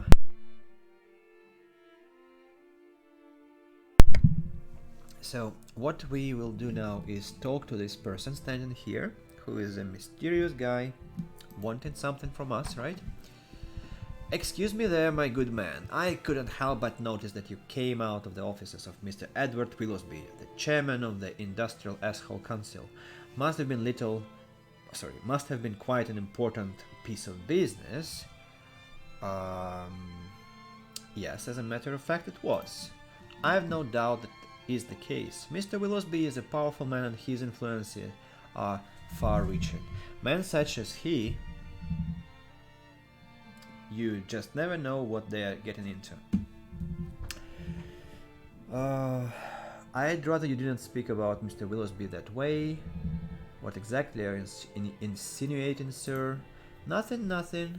It's only that a man might be talking to Mr. Willowsby and then Mr. Willowsby might tell you something and the next thing you know, you're involved in something you don't completely understand. Something political, perhaps. Do you know what I'm talking about, sir? Perhaps you mean the negotiations with Caledon. You see, you walked into Willowsby's office only a little while ago and now you're privy to delicate national information. Now, not that I don't appreciate your candor in the matter, my friend, but don't you feel that it is just a little strange? I don't find it odd at all. I'm the expert diplomat. That's interesting, friend. I mean, you just haven't arrived in Toronto. No, I haven't just arrived in Toronto. I've spent here 2 weeks in an Outlander, and now you're considering acting as a mediator between two of the most powerful kingdoms in all of Arcanum. And don't be jealous. I don't know where you come from, sir, but from the blimp, Zephyr. But where I'm from, we call that strange and have no trouble doing so. Perhaps you're correct. Who did you say you were? My name is Henrik Jenks. I represent a concerned group of citizens both here in Toronto and abroad. We've made it our business to keep a close look on the political power structure in the unified kingdom and to make sure that it's working toward a mutually beneficial end. Can I assume that you believe Mr. Willoughby is not doing so? You might say that, friend. I know that he is... first, I have a question. Is he okay talking about this issue surrounded by the guards who are loyal to Mr. Willoughby, but I guess it's fine for him. So you might say that, friend, I know that he is currently involved in negotiations with Caledon and that he is very interested in making sure that they become members in the unified kingdom. I believe this interest supersedes any other concerns he might have, including the interests of his own constituents. I find this troubling. Are you saying that Caledon's membership is a bad idea? Let's look at the facts, sir. Tarant, with the unified kingdom, is the most powerful kingdom in all of Arcanum. We have natural resources, shipping and railroads, as well as the most stable manufacturing framework of any city in the world. Much of our great wealth comes at the expense of cities like Caledon in the form of taxes and tariffs. So, what are you saying? So Mr. Willoughby and his courts on the council are in fact taking away a great source of Tarant's wealth and power by allowing a kingdom like Caledon to join the unified kingdom. Caledon is dependent on us for resources like lumber and technology. If they are allowed to join the unified kingdom, then we lose that advantage. But wait, we also gain a military ally. We spend less on defense. Yes, but so do they. You see, Caledon loses nothing by joining the unified kingdom, and they gain more time to solidify their place in the new age.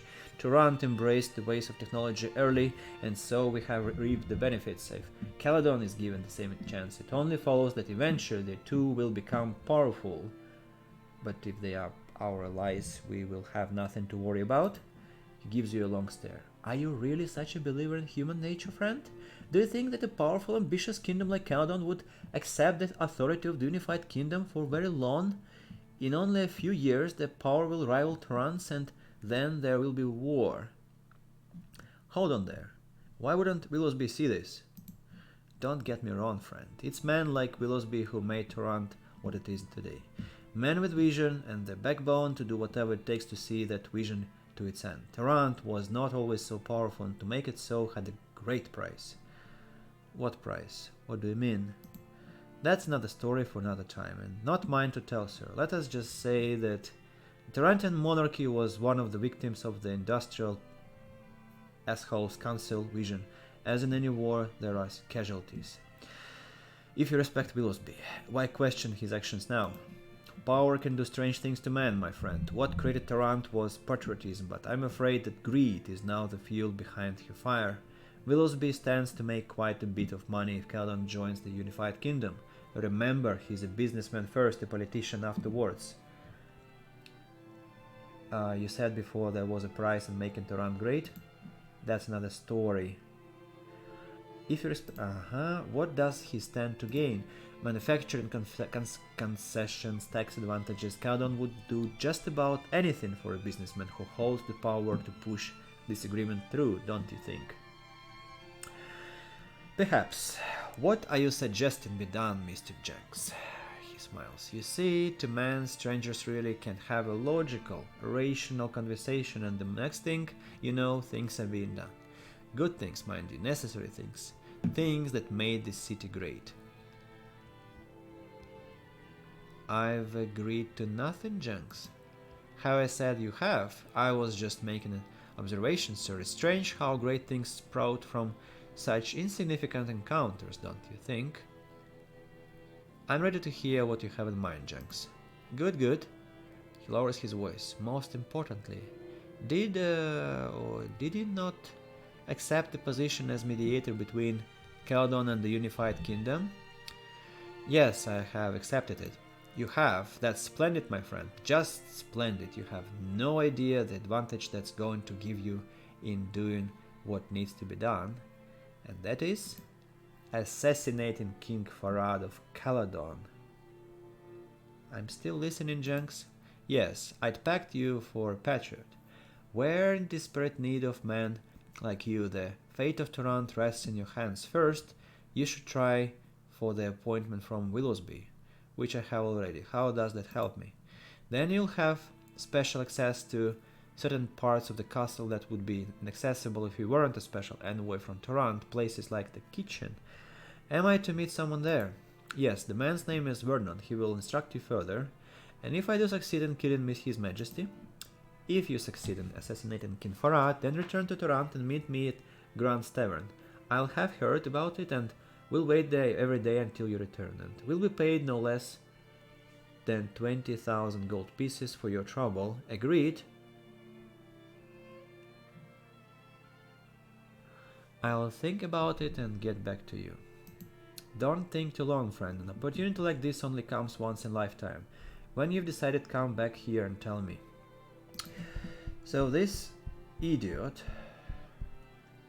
suggests that I kill the king and make the whole city of Caladon my enemies in a very suspicious scheme plot.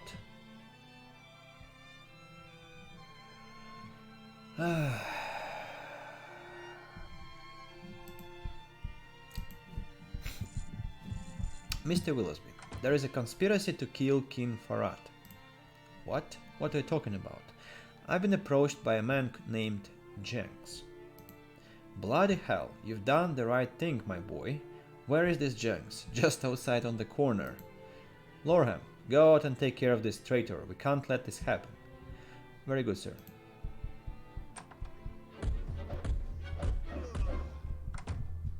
Taran thanks you, friend. We've done us a great service. Lorham will make sure that nothing will come of this. Now, was there anything else I could help you with?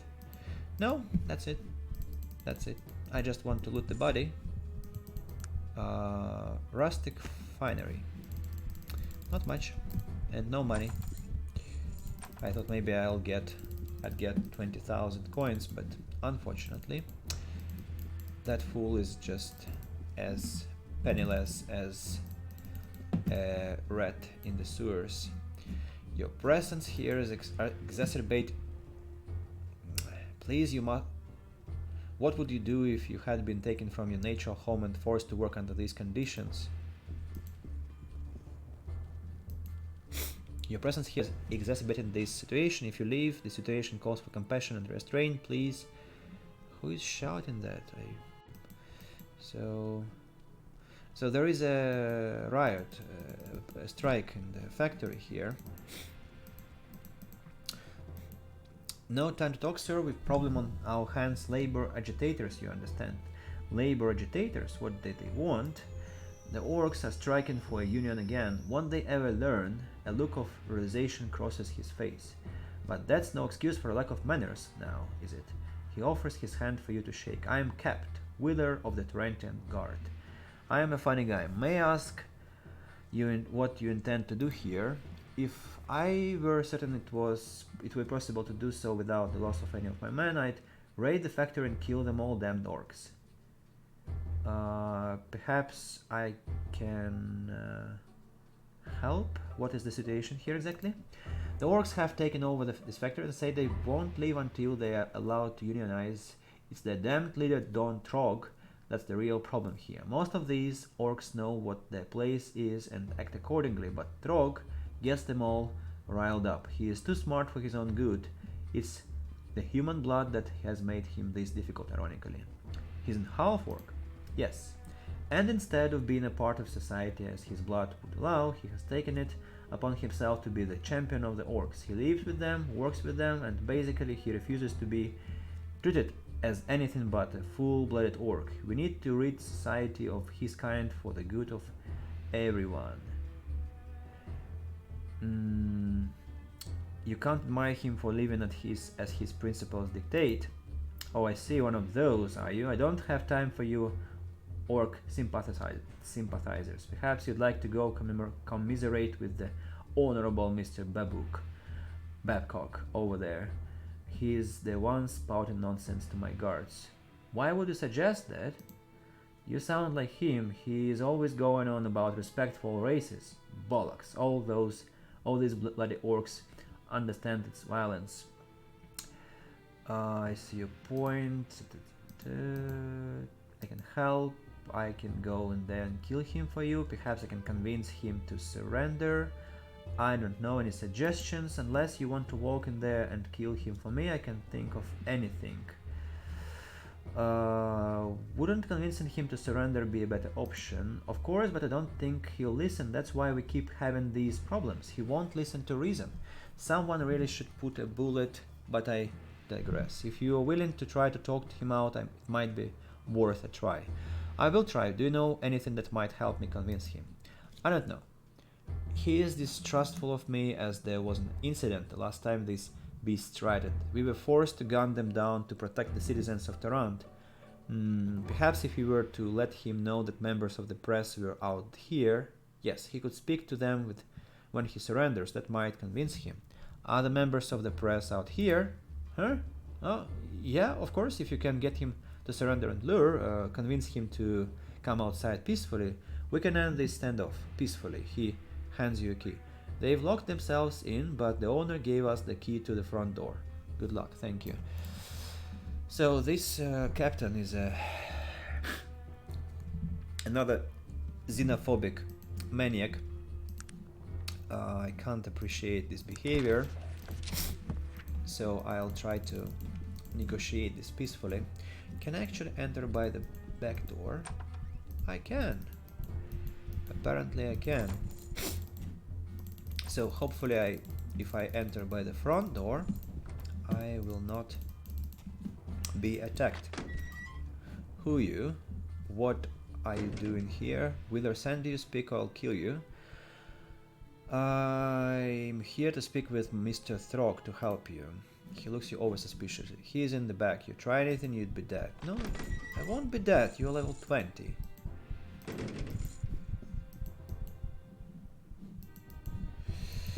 Hello, sir. Let's talk. This dark, brooding figure slowly turns to face you. His brutish features somehow extenuate his noble stature rather than detract from it as one would expect. So, they have finally sent someone to kill me, have they? Well, no, I'm here to join your cause. What? I meant to believe that you want to throw in with the orcs. Your plight speaks to me. It speaks to you. What does it say? That we are fighting a hopeless battle, that we will never be treated with respect. No one voluntarily joins with orcs. Why are you really here? I'm here to convince you to surrender. Surrender. Deliver my fate into the hands of those narrow-minded oppressors. Not likely. Even were I to survive the experience, which I doubt, it would do nothing to change the plight of my brothers. We must be heard. Wither wouldn't dare kill you in front of the crowd out there. Wheeler, of course he would, and the papers would congratulate him for removing a threat to society. They love to build up villains and heroes regardless of what the truth may be.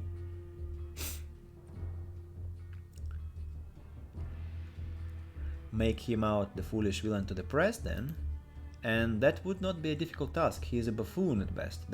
This idea is beginning to intrigue me, that I will admit. The contrast of your views with Wheeler's would sway people. A broad smile appears on his face. Don't know if that's true. People's beliefs are hard to sway. Truth very rarely enters into it. No, what I'm interested in is making Wheeler look to be a fool. If I could get people to question his abilities as captain of the guard, they would then begin to question his supporters on the council. Exactly. I believe you have convinced me, sir. I will do it. Let me go, Wheeler. Let me go tell Wheeler you are coming out peacefully. So, can I actually invite press? Yes, he wanted me to tell you he's coming out peacefully. Thanks, me and the boys will take it from here. You're welcome. No, that's not what I wanted. Not at all. So...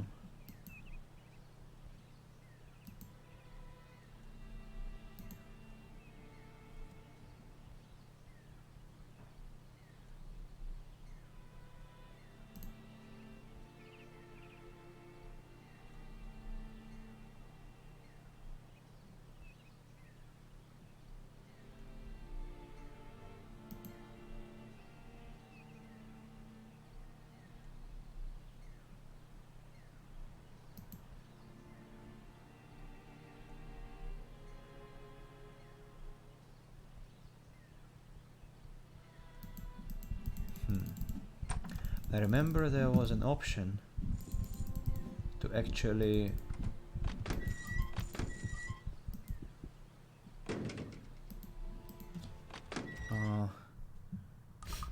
there is a back door.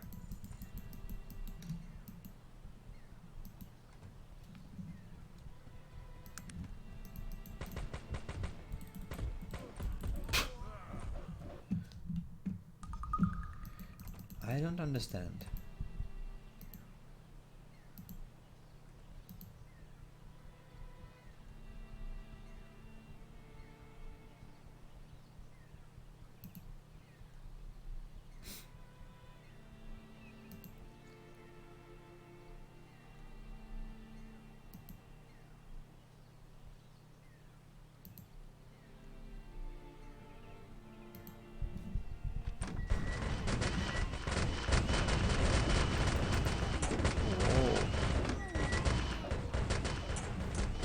Whole plant now is in bloodbath. Well, but that wasn't really successful. Okay. I remembered there was a chance to let him go through this back door. What is the situation? Can I actually... Oh! What is going on here? Captain Wheeler told me to come speak with you. And why did he tell you that? I was defending the rights of the orcs. He wasn't amused. I'm sure he wasn't. He believes the orcs aren't fit to live, let alone have any rights. That's what all this is about. All the orcs want is the right to unionize. I am trying to keep this from deteriorating into what happened last time. What happened last time? It was a massacre. Captain Wheeler mowed the protesters down with a mechanized gun. It was horrible. I suppose that is why they chose to hold up inside the factory this time instead of protesting in the open. For Wheeler to get inside, he'd have to sacrifice some men, and that would look bad for him. What happened to Wheeler after he killed the protesters? Nothing. Some of the council actually wanted to give him a medal. That's shocking. Yes, it is. And what is more, I feel it is directly responsible for the situation that has arisen here today. Why is that? The orcs feel they have to do things like this to draw attention to their plight. They feel they can not affect any change through political ends when they are seen as expendable beasts. It is all the more the pity that as Mr. Throg could be just the man we are looking for. Mr. Throg, the man you're looking for? Don Throg is the leader of the orcs. Because he has human blood, we can make a case for his rights to unionize before the council. There has never been a case to determine the rights of an half-orc under the law. If an half-orc can pass for human, they usually keep their heads down so that others won't think of them as orcs. And if they look like orcs, well, I see. So Mr. Throg appears to be human. He is unique in that his features have a distinctive orcish cast to them, but instead of making him look at the dumb brute, it actually gives him somewhat the appearance of a swarthy rogue. And I've never met an half-orc with the charisma he has, or nearly anyone else for that matter. So, what can be done to defuse the situation?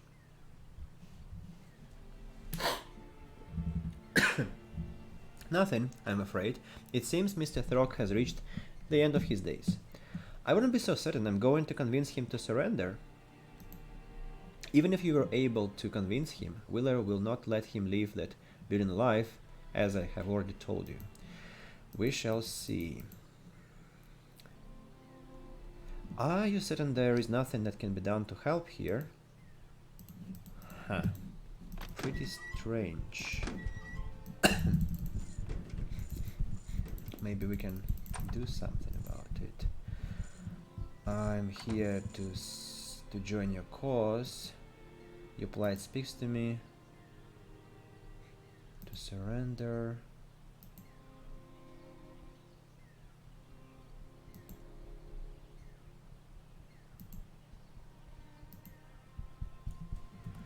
That is impossible.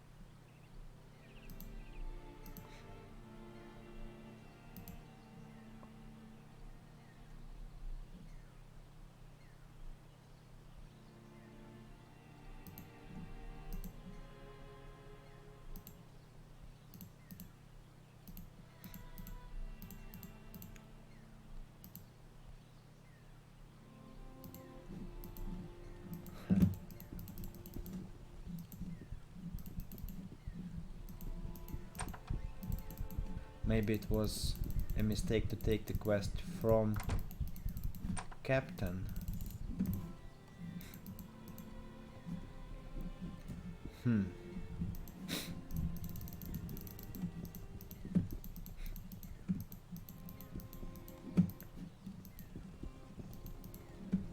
Can I actually invite journalists? Maybe that will help. Because,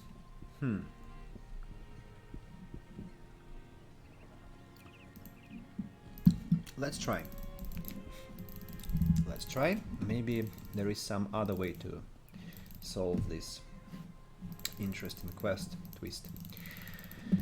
Because I don't want to support any massacre.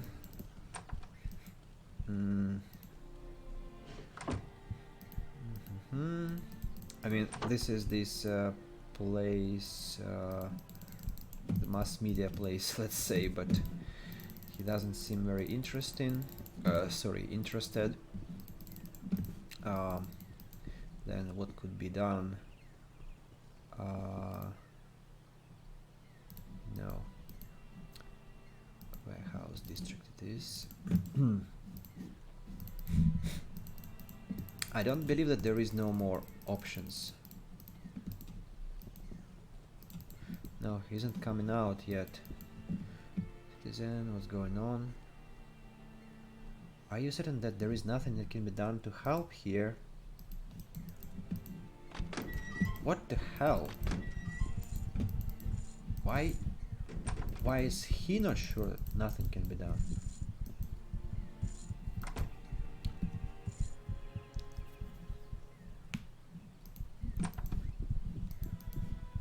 Makes no sense. Maybe it's really that I made a mistake. That I first talked to the captain and only then to Yes, sir. to this gentleman who wants to protect the orcs. Let me try to destroy this door with my noiseless pistol. Please. We must cease our attack upon such a good soul. Now people are thinking that I'm trying to do something illegal. Oh, is it the second quest that fails? That's impossible. I can't accept that.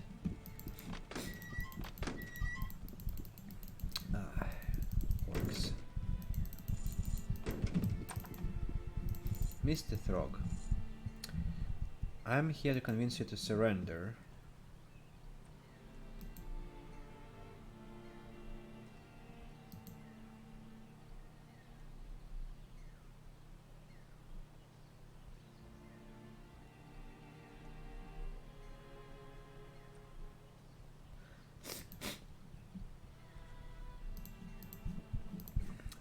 Okay, maybe there is.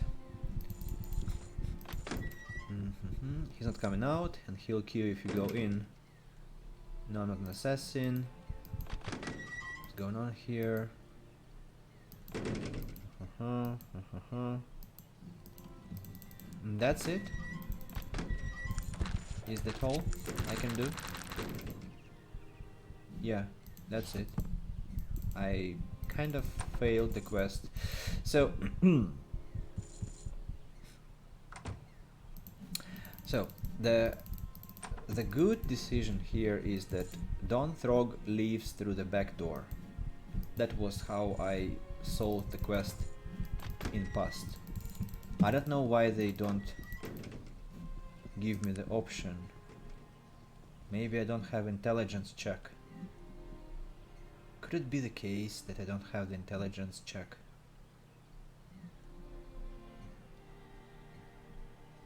Maybe willpower.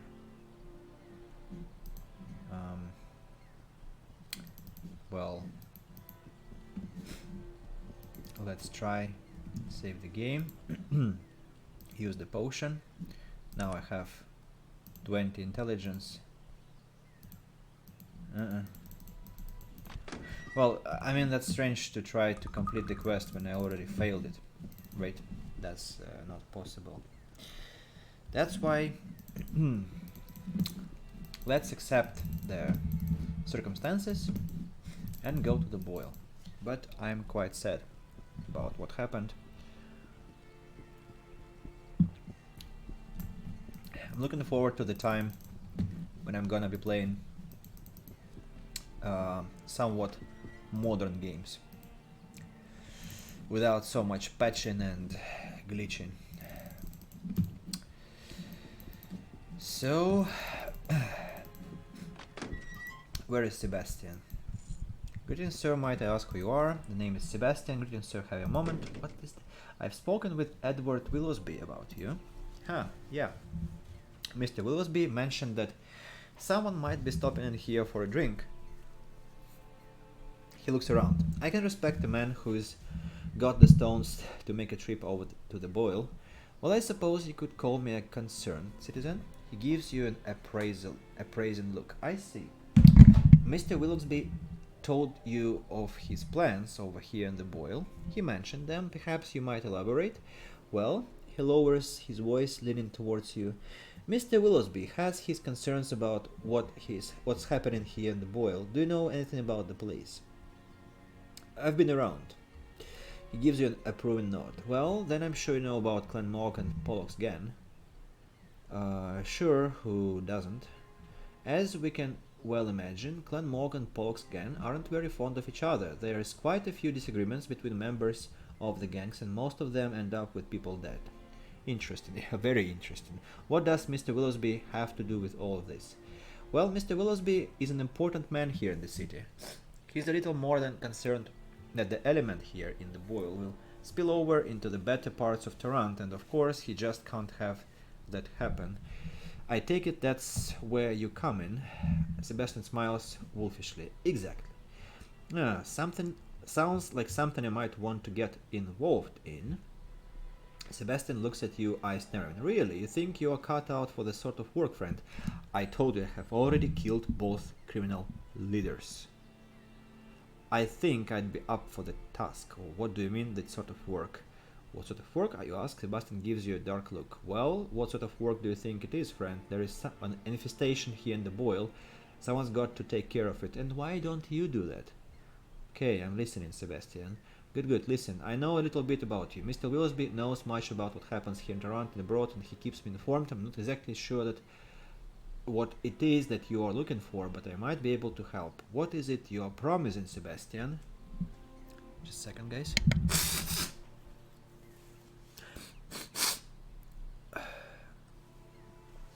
Sorry,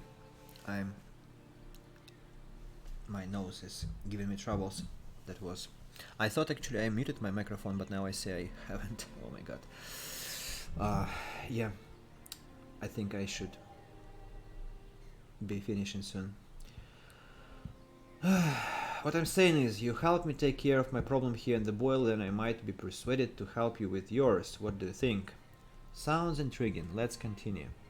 Sebastian nods his head and lowers his voice. Well, as you know, Darren Mogg and Pollock have always run things here in the boil. I'm looking to take care of that particular situation.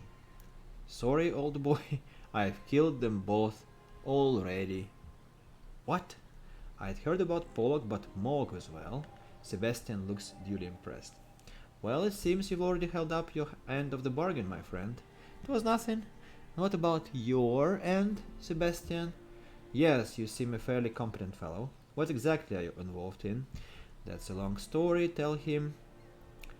He waits a while before continuing. So, you are telling me that all of this happened to you because you were the sole survivor of the IFS Zephyr disaster? Yes. Well, I'm no hero, but I do like a good fight. You seem to be the trustworthy sort and might be willing to lend a hand. So, you'll join me then? Surely, friend, why don't we be on our way? Welcome aboard, Sebastian. And what are we going to do?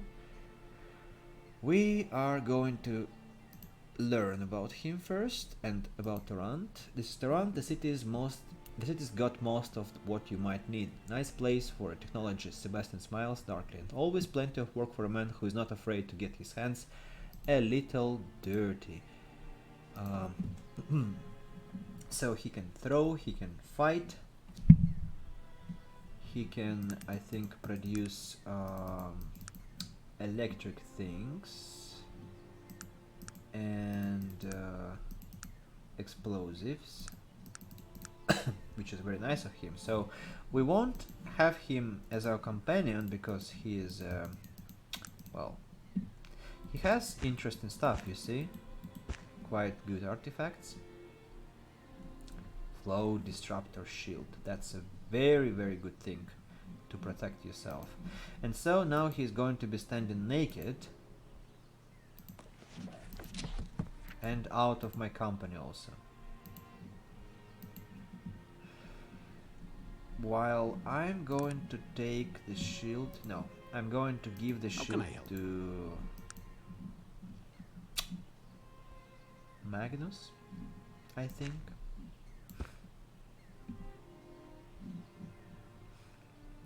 Or not Magnus. Well, I think to Magnus. By the way, you see, it's much more dangerous. Also, Magnus will have the charged X and regenerative jacket. Ooh. Can you wear it? No, you can't. Yes, sir. Gar, you have a shield? Now you have it. Can you take... What? What? Why is this happening?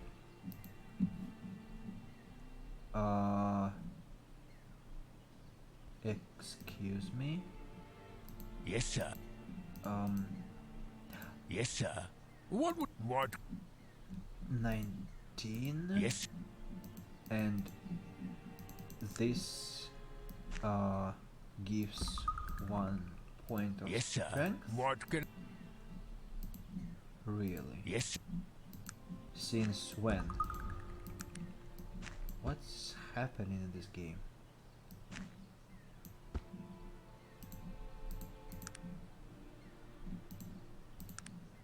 Seriously.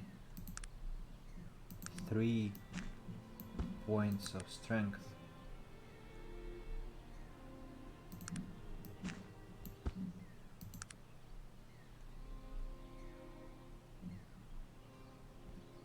Aha.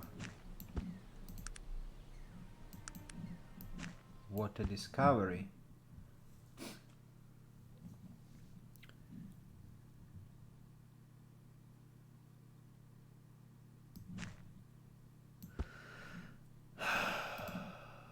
Yes, sir. And to Gar, it's only 1 point of strength.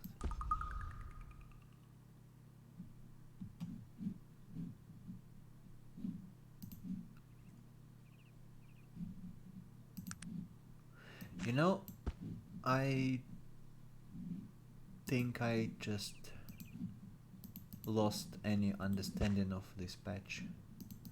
Like, completely. Doesn't make sense at all. That's weird. Requires charges, okay. No charges, no fun. Oh. You